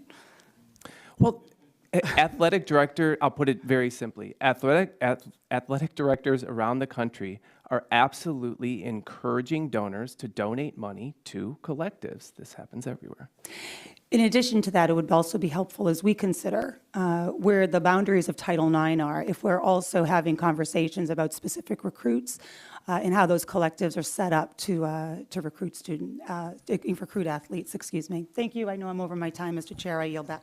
Thank you. Thank you so much. Now I'll recognize Ms. Lesko from the great state of Arizona. You're recognized for 5 minutes. Thank you all for being here. And I am from Arizona, so I'm proud that University of Arizona, Arizona State University, and Grand Canyon University all made the NCAA men's basketball tournaments this year. I have a question for Mr. Chun. Mr. Chun, we've talked about this a bit, but over 30 states have passed laws relating to name, image, and likeness rights. Some of these laws have been in effect for over 2 years. While the need for a uniform policy is understood, can you cite specific examples where a state was significantly advantaged or disadvantaged as compared to another state, and the impacts they have had on a student-athlete monetizing their name, image, likeness? Well, I can just cite our own state. Because we don't have a law initially, I thought that would be to our advantage and give us flexibility. But in all reality, we're governed by state ethics laws. So it's really restrictive on comparatively what other states are doing. So in the state of Washington, really they're limited to education, but we can't steer our student athletes towards specific deals or work with collectives as it has been legalized in some other states. And Ms. Mudge, speaking, what are some of the biggest concerns among student athletes regarding NIL, and how can federal legislation mitigate them? I think for the federal legislation, it would just be helpful to be on the same page. I know there's still a lot of information that we can learn about NIL. I would say one of the biggest concerns is just education and knowledge of what NIL is, how can we use it to our advantage. I know for me, going into the NIL space, I was very nervous my first couple deals because the last thing I want to do is put my eligibility in question. And my compliance department, my athletic department has been very helpful in teaching me and educating me. But I think across the board, it would help to have more education federally with all of the schools in our nation, just to teach us what NIL is, how to read contracts, how to see a good deal from a bad deal. I feel like there's a lot of people that could take advantage of how young we as student athletes and college student athletes are. So I think just being able to have legislation so that we are on the same page and we do have a level playing field no matter what state that you're in, and just having the education to learn more. Thank you very much. Mr. Chun, it's my understanding that NIL Collective can offer student NIL deals before they commit or show up on campus. First of all, is that correct? Not based on NCAA rules, but probably different by that part of the issue with the patchwork of state laws. And so my question is, how do we ensure that NIL deals aren't being used to persuade students to pick certain schools? That's why we need a federal standard. Some people have proposed ideas like making student athletes employees of the university. How could this hurt smaller sports and smaller universities, and will some universities choose to get rid of intercollegiate sports programs altogether? I don't know how you differentiate one sport from the other relative to the employment. So if like I stated earlier, the inputs are the same, the commitment, the sacrifice, all the things that go into being a student athlete are no different for a softball player, volleyball player, football player, or basketball player. no difference between our men's and women's basketball programs. I don't know how you cite one as employees and the other one not. So it's just fundamentally flawed there. And I also don't, the notion of underperformance leads to firing just is counter to college athletics. It's about academics. It's about earning that degree. It's the immeasurable impact college athletics has.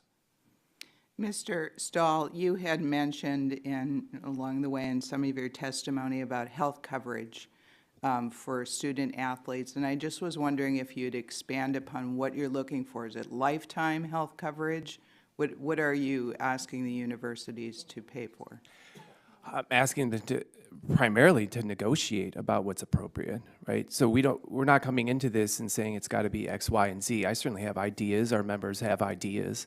I think, back to the main point of my testimony, I think that the problems of the industry are enormously solvable by those within the industry, including the players through their independent players associations. And so this is one of the things we would like to sit down and talk with Mr. Chun about, or, it could happen at an institutional level, a conference level, what have you. I think this is how you get to actual workable solutions. It's not through federal legislation written by people who are not involved in the industry.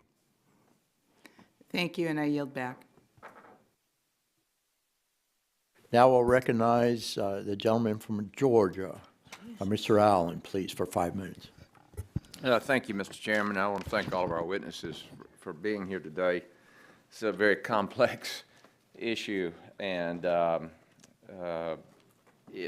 college sports is a very special and particularly American tradition. And as an alumni, I know I enjoy college sports, and I enjoyed playing in high school. Played football and basketball and baseball, and but when I got to college, my abilities were better served to get in the workforce, and so I was able to get a job and put my way through college. However, my roommate was a walk-on, and he didn't enjoy the same opportunity. He was, even back then, it was full-time. He couldn't get a job. So obviously his situation was compromised. Because where are you going to get you want to enjoy the college experience, but then again, and you don't want to be sitting there with a family worried about how you're going to feed them. So I agree, something has to be done here, because college football, you play it because you love it, or basketball or baseball or women's softball. You said the reason that I'm doing this is because this is what I want to do. But at the same time, it's even in high school today. I got 14 grandchildren, and I go to their sporting events, and they're full-time. It's incredible what sports, it's just taken over. And you get on a travel team, and you're all over the place. It's amazing. I don't know how these parents do it today. But so, you've asked Congress to solve this problem because you're going across state lines. Okay? And when you're going across state lines, you got varying laws in states. What's going to keep an athlete who travels over to from Georgia to Alabama to play football, and there's a different deal over there. So I agree, there's got to be some guardrails here. Mr. Chun, how many athletes in your program since NIL was originated have entered the transfer portal to improve their NIL opportunity? That's a very good question. That I could not give you an exact number, because it would just be based on rumors. Right. But it happens. It happens, and it's a reality. We're seeing it all across men's basketball right now with entry in the portal, and you can see the list, to go on social media and see the listing of schools that are so-and-so contacting X person, and but it's the reality of the world we're in right now. Right. You mentioned that currently there's a team in the NCAA basketball, the coach is tampering. What do you mean by tampering? So what I read, what was articulated in the story was throughout their tournament run for Florida Atlantic, the coach articulated that third parties are reaching out to his current athletes, and they play this Saturday in their pursuit for a national championship about going to their schools. That is tampering. Really? That what we have, and it's probably at its lowest levels or worst levels. Right. Yeah. Now, as I understand it, on the NILs and where this money's coming from, it's coming from alumni primarily, isn't it? Is that where the colleges are getting the collectives? The collectives, but yeah. there's companies involved. I mean, it's a blend of true alumni. NIL, and if it's a recruiting. So, for example, if you had alumni participating, their business participating in this, they wouldn't be apt to want that money to go to, you know, as far as parity is concerned. In other words, if they're doing it for college football, that's where they want that money to go. Would that, can they decide or direct the money that they put in the NIL to go to one specific sport or one specific college? Well, I think if it's true NIL, it's you know, I would not suggest limiting anything for student athletes. That's true NIL, that's endorsement opportunities, that's that they're paying for actual real work. If it's an inducement or a recruiting tool, tampering, that's where the issues come into play. Yeah. And that, Dr. Abdullah, is what would be affecting you, is that you know, these collectives would then, in order for parity to exist, equity to exist, these collectives would then have to funnel so much money to athletes in our Division I, II, and HBCU schools as well. Yes, it would make it difficult to have parity. But I think that 70% of my kids are Pell eligible. And so for me and for my kids, it's about their ability to get funds so they can go to school and maybe have possibly the biggest payday that they can have. And so I firmly am behind them trying to do the best that they can. And I agree. Thank you. I'll yield back, Mr. Chairman. Thank you. Excellent questions, by the way. Ms. Harshberger, you're recognized for 5 minutes. Okay. Thank you, Mr. Chairman. Thank you all for being here. I'm going to tell you some things that I've learned from talking to different schools, and you correct me if I'm wrong, and then I'll give you some questions, okay? How about that?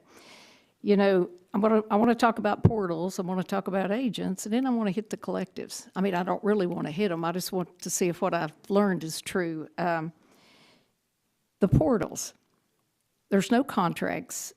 These athletes are free agents every year, am I correct? You can play for a year, then go into the portal to see if you can get more money, and then I guess stay with the school that you were playing at if you don't get more money. Is that correct? Yes or no? Or is it true? Ms. Heupel, maybe you know? I'm looking down to the left for, you know, the transfer portal is the means by which student athletes are able to let other schools know that they are interested in transferring. So if a student goes through that portal, and this is what I've come to the understanding, if they have a scholarship on the table and they go through the portal, from what I'm understanding is 35 to 40% of these student athletes will lose their scholarship if they're not picked up in the portal. Am I correct? That is a possible outcome when they inform their current school that they're looking elsewhere. Yes. All right, that's a bad thing. You know, and I'm all for like a revenue sharing model, and I think that's what it was intended to be. Let's go to these agents or so-called agents that are recruiting young women like you. And some of these young men, you know, I don't even know what the criteria is for these agents. And, you know, you get a 3 to 4 to 5% recruiting fee, but then I've heard that some of these agents will garner up to 80% of that student's income, which is pathetic. There's no regulation there. And I'll put it to you this way, based on what I've seen over the last couple of years, it's clear that the courts nor the states can establish uniform rules. Therefore, you're sitting in front of Congress. Probably not where you want to be. But something has to be done. What do you think about the revenue sharing model for these schools per sport?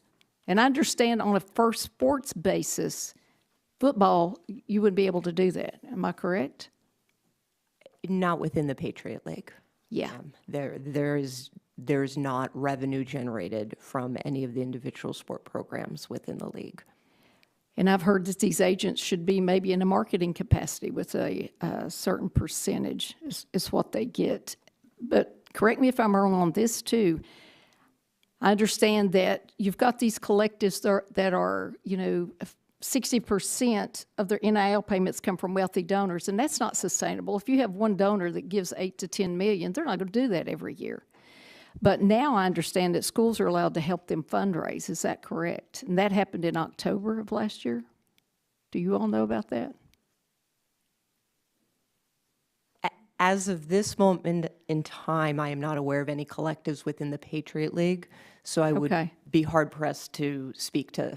Okay, because I won't name the schools, but I was told that now they're using athletic associate foundations to recruit, because sometimes these donors go out and recruit athletes that the school really didn't want to recruit, and they're stuck with them.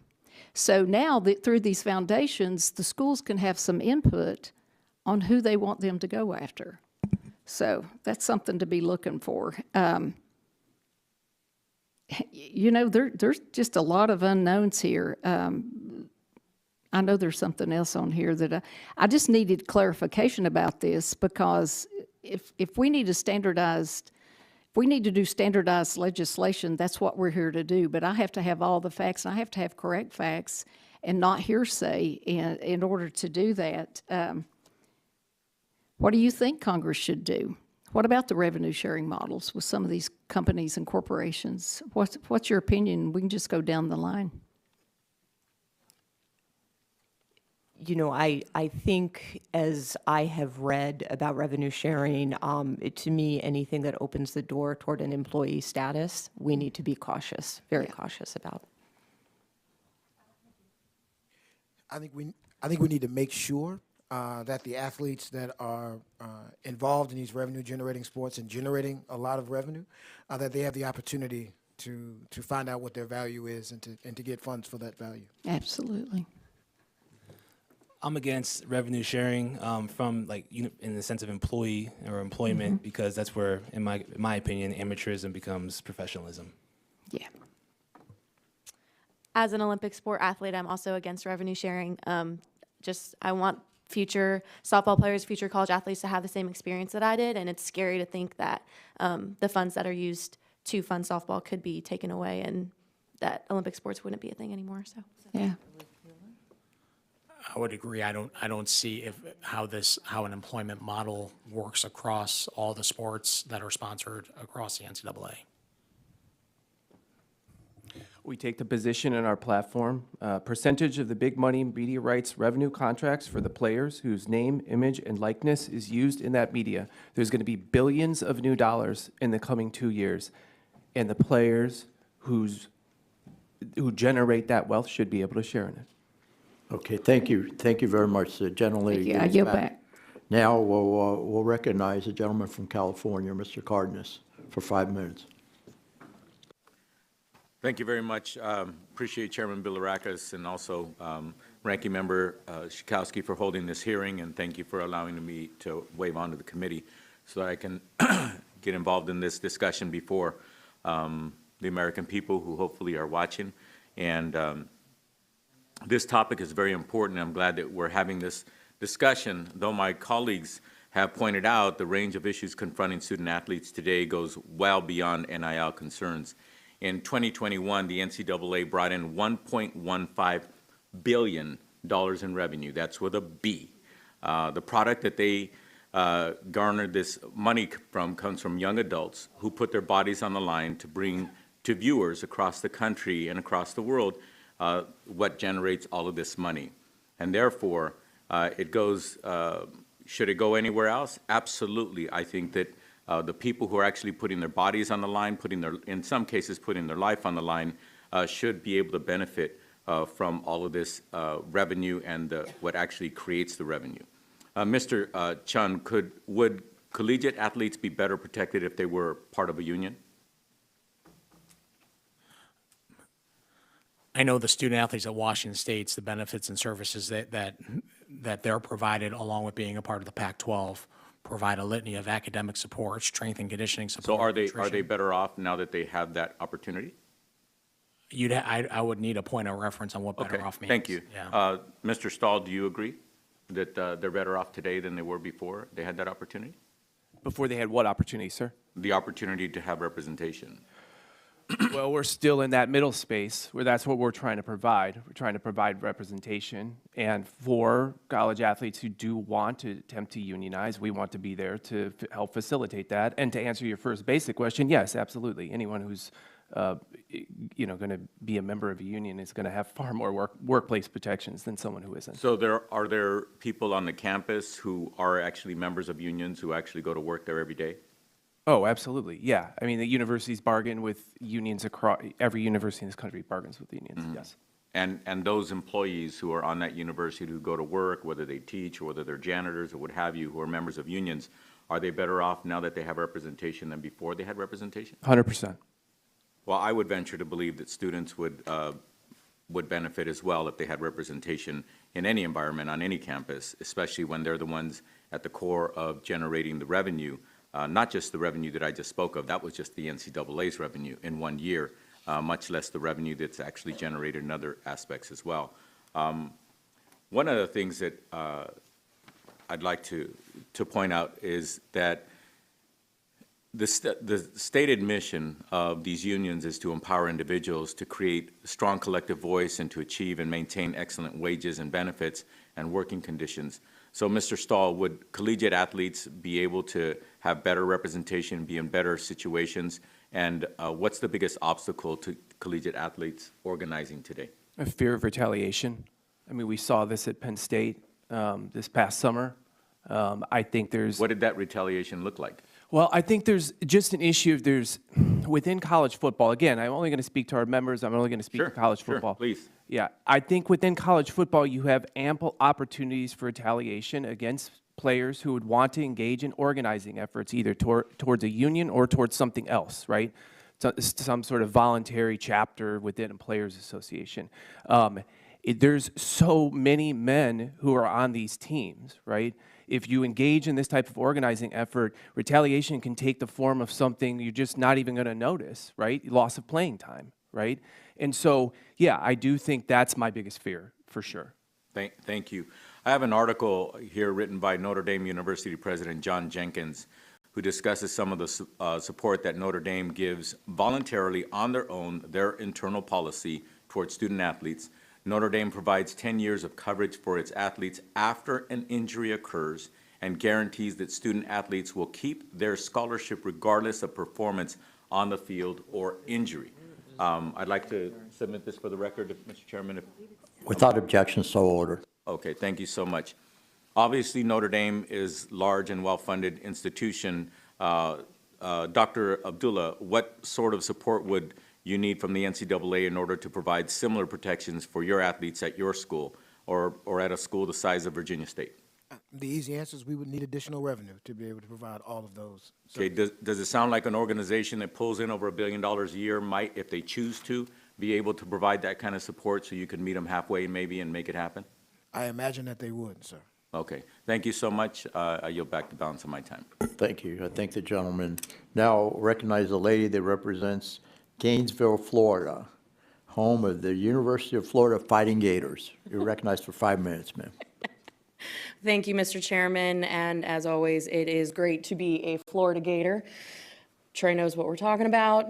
Sorry, FSU, I know you hate that, but this is a great day. Regardless, I think we're going to see some great bipartisan work done in the way of addressing this issue that I think should have been addressed a while ago. I think the cat's a little bit out of the bag. Back in 21, when state started putting the patchwork framework together, it kind of made a bit of a mess for us on this side of it, but we are here now. So I'm going to start with you, Ms. Mudge. Should NIL contracts be permitted when a student-athlete sport is in season? Or should there be a balanced approach in how NIL rules are applied when a student-athlete is in or out of season? Yeah, that's a great question. Thank you. It's a Gator. I would say that NIL contracts should be permitted in season. I think it's a very individualistic approach, as I have teammates that don't want to benefit from NIL and don't want to pursue certain opportunities, and I have teammates that do, and I think that's the freedom of NIL, is that we can choose. I personally don't feel too stressed during season to go forward with NIL contracts, and if I do, the companies that I've been able to talk with have been very, very lenient and very helpful in understanding my schedule. So I personally don't think that there should be certain times when NIL can and can't happen for athletes, just because of the freedom that we have the control to choose if we want to do a deal or not. Thank you, Mr. Burton. Same question to you. No, not at all. I mean, what happens if I score, 5 or 6 touchdowns in the game, and the next day someone wants to give me an NIL deal? So I don't think, by no means do I think there should be a limit on when or how or anything like that on NIL. The players should be able to make as much money as they possibly can from that standpoint. Okay, thank you. Mr. Abdullah, same question to you from the university perspective. Excuse me, ma'am, would you mind repeating the question? Should student athletes be able to engage in NIL deals during their season or not? I believe so. I believe that student athletes shouldn't have any restrictions on their ability to generate NIL dollars. Okay, excellent. Mr. Chun, you described your extensive work with several of the NCAA committees, including the Transformation Committee. You briefly touch on the issues with the potential employer-employee situation regarding the student athletes. And I wanted to know, did you guys touch on any of the revenue sharing models, the impact that would have if it were applied to all sports? If so, did you simulate what specific actions, if any, athletic departments would take in order to comply with the type of model? We did not. Wow, that was the shortest answer ever. All right, thanks. This one's for you, Ms. Heppel, and also to you, Mr. Chun. Should there be an office or a clearinghouse specifically within either schools, conferences, or the NCAA to review and validate companies or individuals, not necessarily contract details, but those that seek to partner with student athletes for an NIL deal? We'll start with you, Ms. Heppel. I think that's a great question, and I think it's something I've thought a lot about. I think the importance of ensuring student athletes understand what their fair market value is and ensuring that they are entering into legitimate deals are the two paramount issues. Absolutely. Mr. Chun? Nothing to add. I agree with that.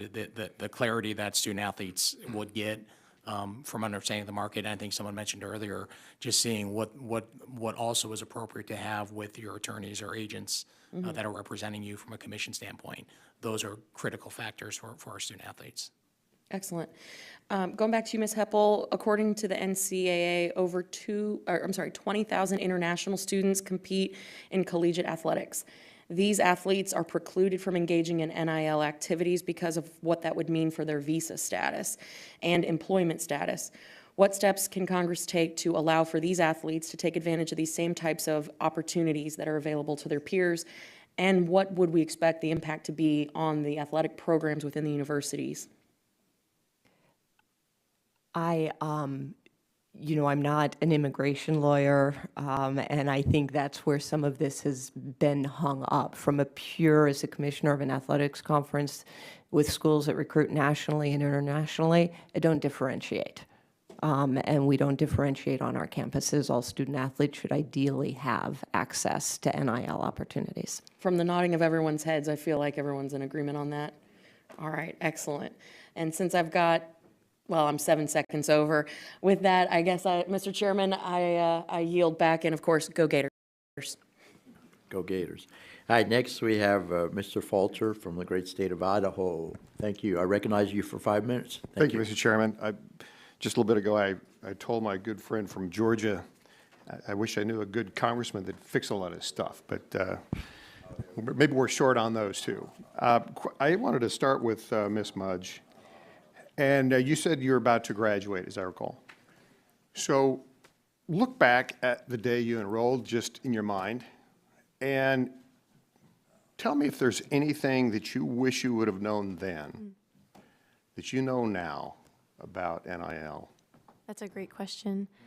I I would say I wish I knew more back then. I wish that there would have been more federal legislation, just because I feel like the past 2 years, even though I've been able to capitalize on my NIL, it's been very confusing and very just hard to distinguish what deals I can do, what I can't do. I'm very grateful for my athletic department and compliance department for seeing me through those tough times, but I wish that back then I would have been able to have more clear-cut rules of what I could and couldn't do. And I remember when NIL came into play, like I had questions as to why someone in Oklahoma or North Carolina could do things that I couldn't as an NIL athlete. And just the confusion of having different state laws for NIL was really hard for me as a student athlete, as I'm sure I can speak for most student athletes as well. So I do wish that, even though I can't turn back time, that we could pass federal legislation and federal guidelines soon, just to create just a level playing field and no more sense of confusion. Thank you for that. Mr. Burton, you're at a different place in your life. You've gone through a professional career as well now, but same question. Reflect back before you enrolled in college, and can you address that as well, please? What you wish you would have known then that you do now? Well, I would say 100% finances. My mom, single mom, didn't have much money, grew up with not much, was really thankful for support from family all across the country, and they provided a lot for us. So finances, like for example, I remember when I got to Philadelphia, I was an undrafted free agent. I signed a $10,000 signing bonus, and they gave me $7,500, and I said, you said 10,000, not 7,500. Where'd the rest of the money go? And then they explained taxes to me. So just financial literacy. I think now having money, it's way more important, and I pay way more attention than I did before when I didn't have money. Thank you for that. And we know taxes here. Shifting gears a little bit, Mr. Abdullah, you referenced something, but not very deep. I'd like to go just a little bit deeper. Has to do with agents. How do you protect your student athletes from perhaps agents or agent access that may not have their best interest in mind? What some of the things you do? What we do at Virginia State is provide critical education, have them actually meet with agents on campus and talk about what it means to have a positive relationship. But I think the real key to making sure across the board that student athletes are protected is to provide a level of transparency in interactions. And I think it's a question that Ms. Heppel answered just a minute ago, that the more transparency that we have across the board, where people understand the deals that are happening, I think the student athletes and the young people can successfully negotiate and use the right representation to get that done.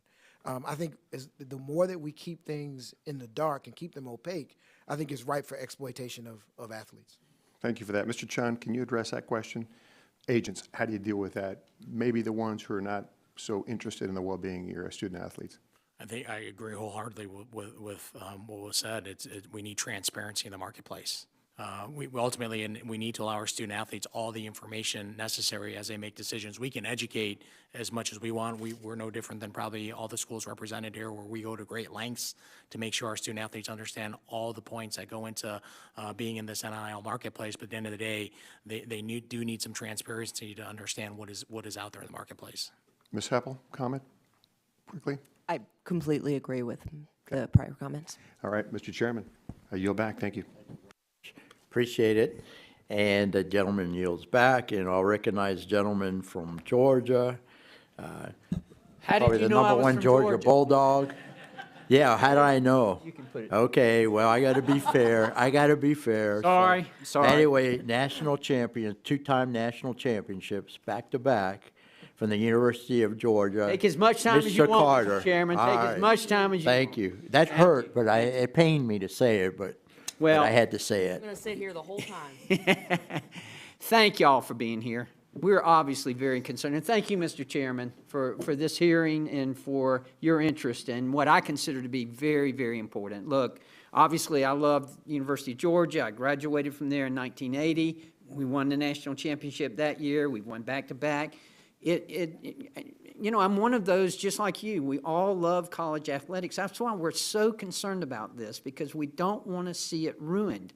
We get it. We understand that it was even discussed back when I was in school, way back then, about athletes being compensated. And I get it and understand that, but we want it to be done in the right way. And certainly, I know during this hearing, we've had some great questions, and they brought up the California's College Athlete Protection Act, and I know that potentially, and full disclosure, I've had the opportunity to discuss, the situation with some of my friends at the University of Georgia and administration, and that's one thing that they're really concerned about, is if something like this were to go into effect, the impact that it would have on some of the other sports. We offer 21 sports at the University of Georgia, and they're all very important to our school, and we want to make sure that they continue on.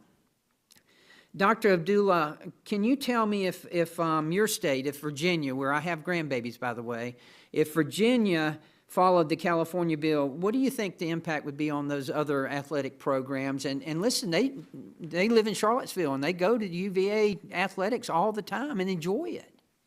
If I'm being honest, sir, I don't entirely know, because the impact of that level of revenue sharing is predominantly known by the Power 5 schools, the larger schools. At Virginia State University, we are all student fee driven, and athletics is an extracurricular activity. And if your grandbabies would love to come to Virginia State, we would gladly recruit them to VSU. Thank you, Ms. Mudge. What about you? Do you have any comment on that? Yeah, I think I'm just very grateful for the experience that I've had the past 4 years, and I'm not an expert on everything that is happening outside of, my little square of Tallahassee, but hearing about possible revenue sharing models that could take funds and divert funds away from Olympic sports over to football and men's basketball, to male sports, would be severely detrimental to Olympic sports. And I just couldn't imagine what my life would be without Florida State softball the past 4 years, and the relationships I've made, and the access to education that I've been able to build, and just everything that I've been able to do the past 4 years. So that's why this is so very important to us. Thank you for that testimony. That's spot on. I mean, it changed your life, right? Yes, it changed my life. I wouldn't be who I am today without Florida State. Absolutely. Thank you for that. Mr. Burton, I'm sorry you had to play at the University of Florida, but I object to that.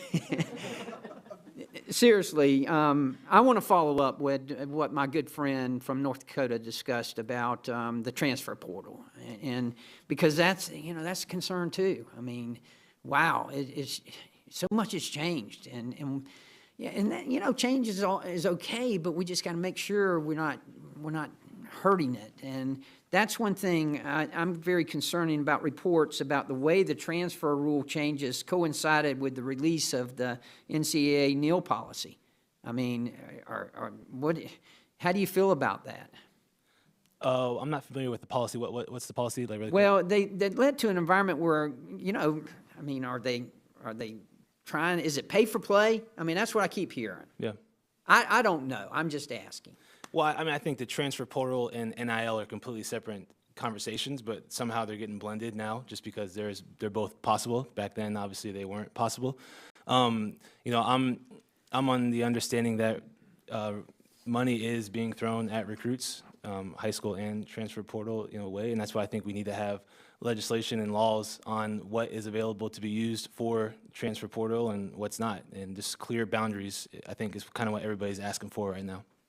Good, good. Well, again, obviously, I love college athletics. Let me tell you, I was at the University of Georgia. I got to see John McEnroe play John Sondry in tennis. I still remember it. Sondre had 13 aces, and McEnroe still beat him 2 and 3, beat him like a drum. And I don't want to see that ruin. I don't want to see it go away. It means so much to so many of us. Thank y'all, and thank you again. Buddy, I'll give you some more time if you want. We're waiting for Pluger.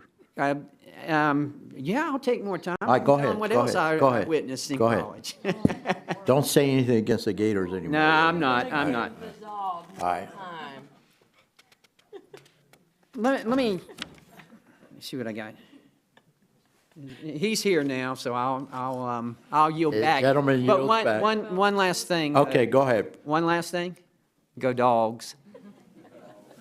All right, very good. All right, now we'll recognize the gentleman from Texas, Mr. Blucher, for 5 minutes.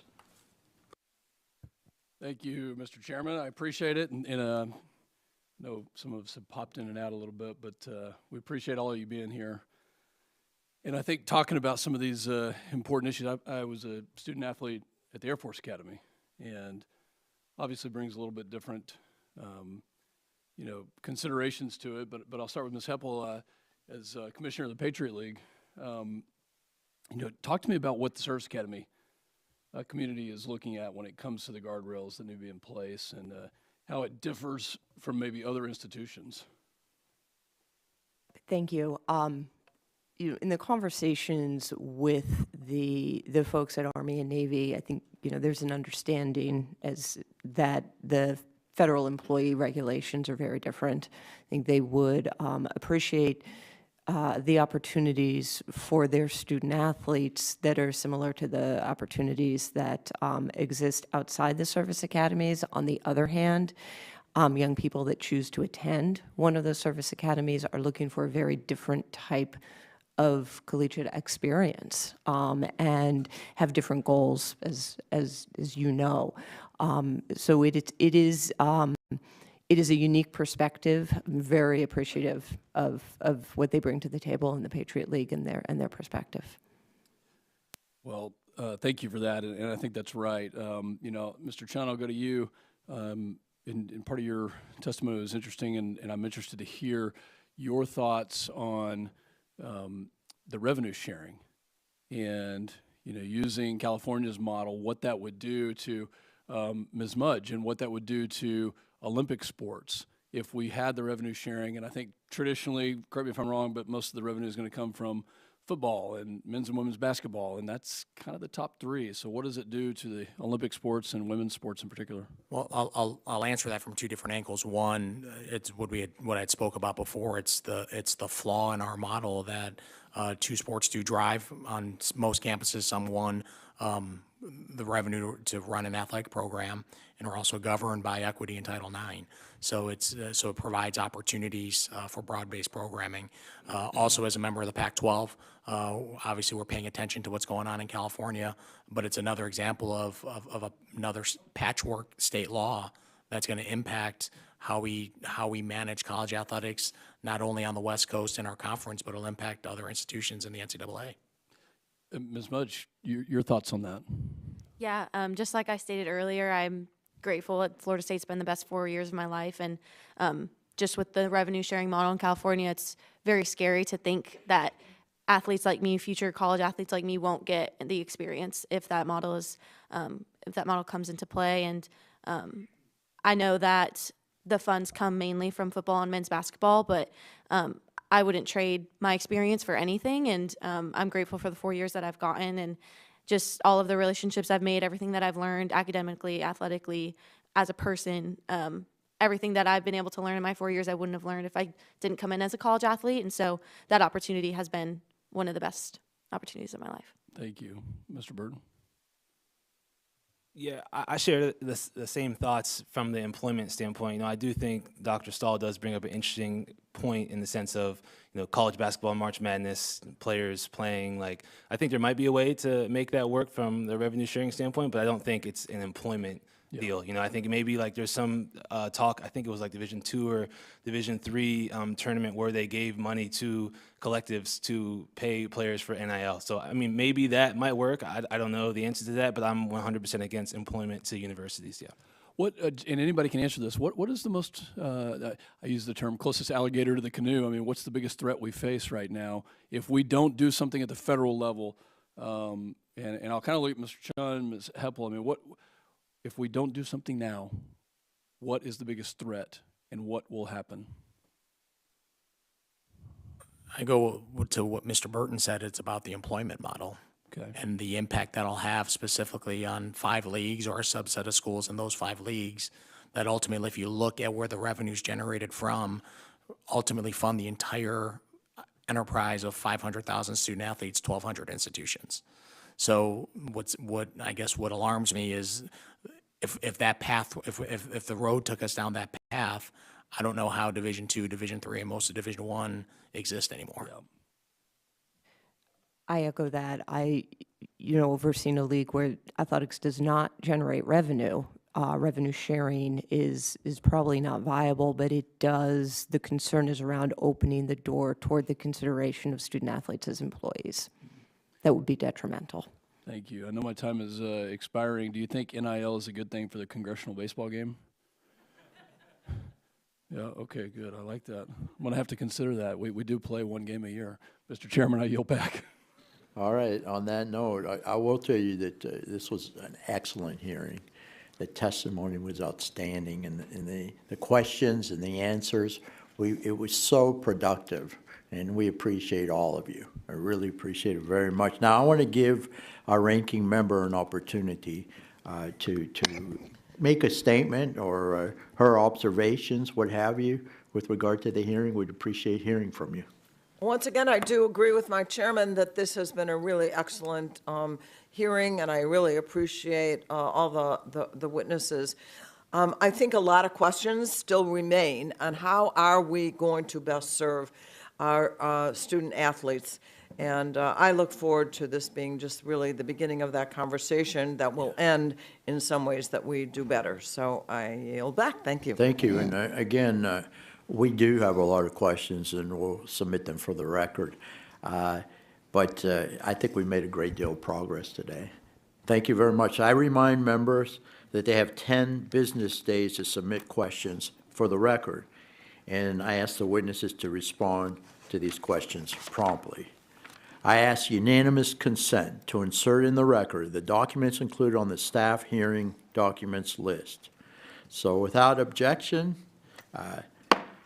this committee, again, without objection, that will be the order, and we are adjourned. Thank you very much for all you have done, and I thank the audience as well. Thank you. Thank you.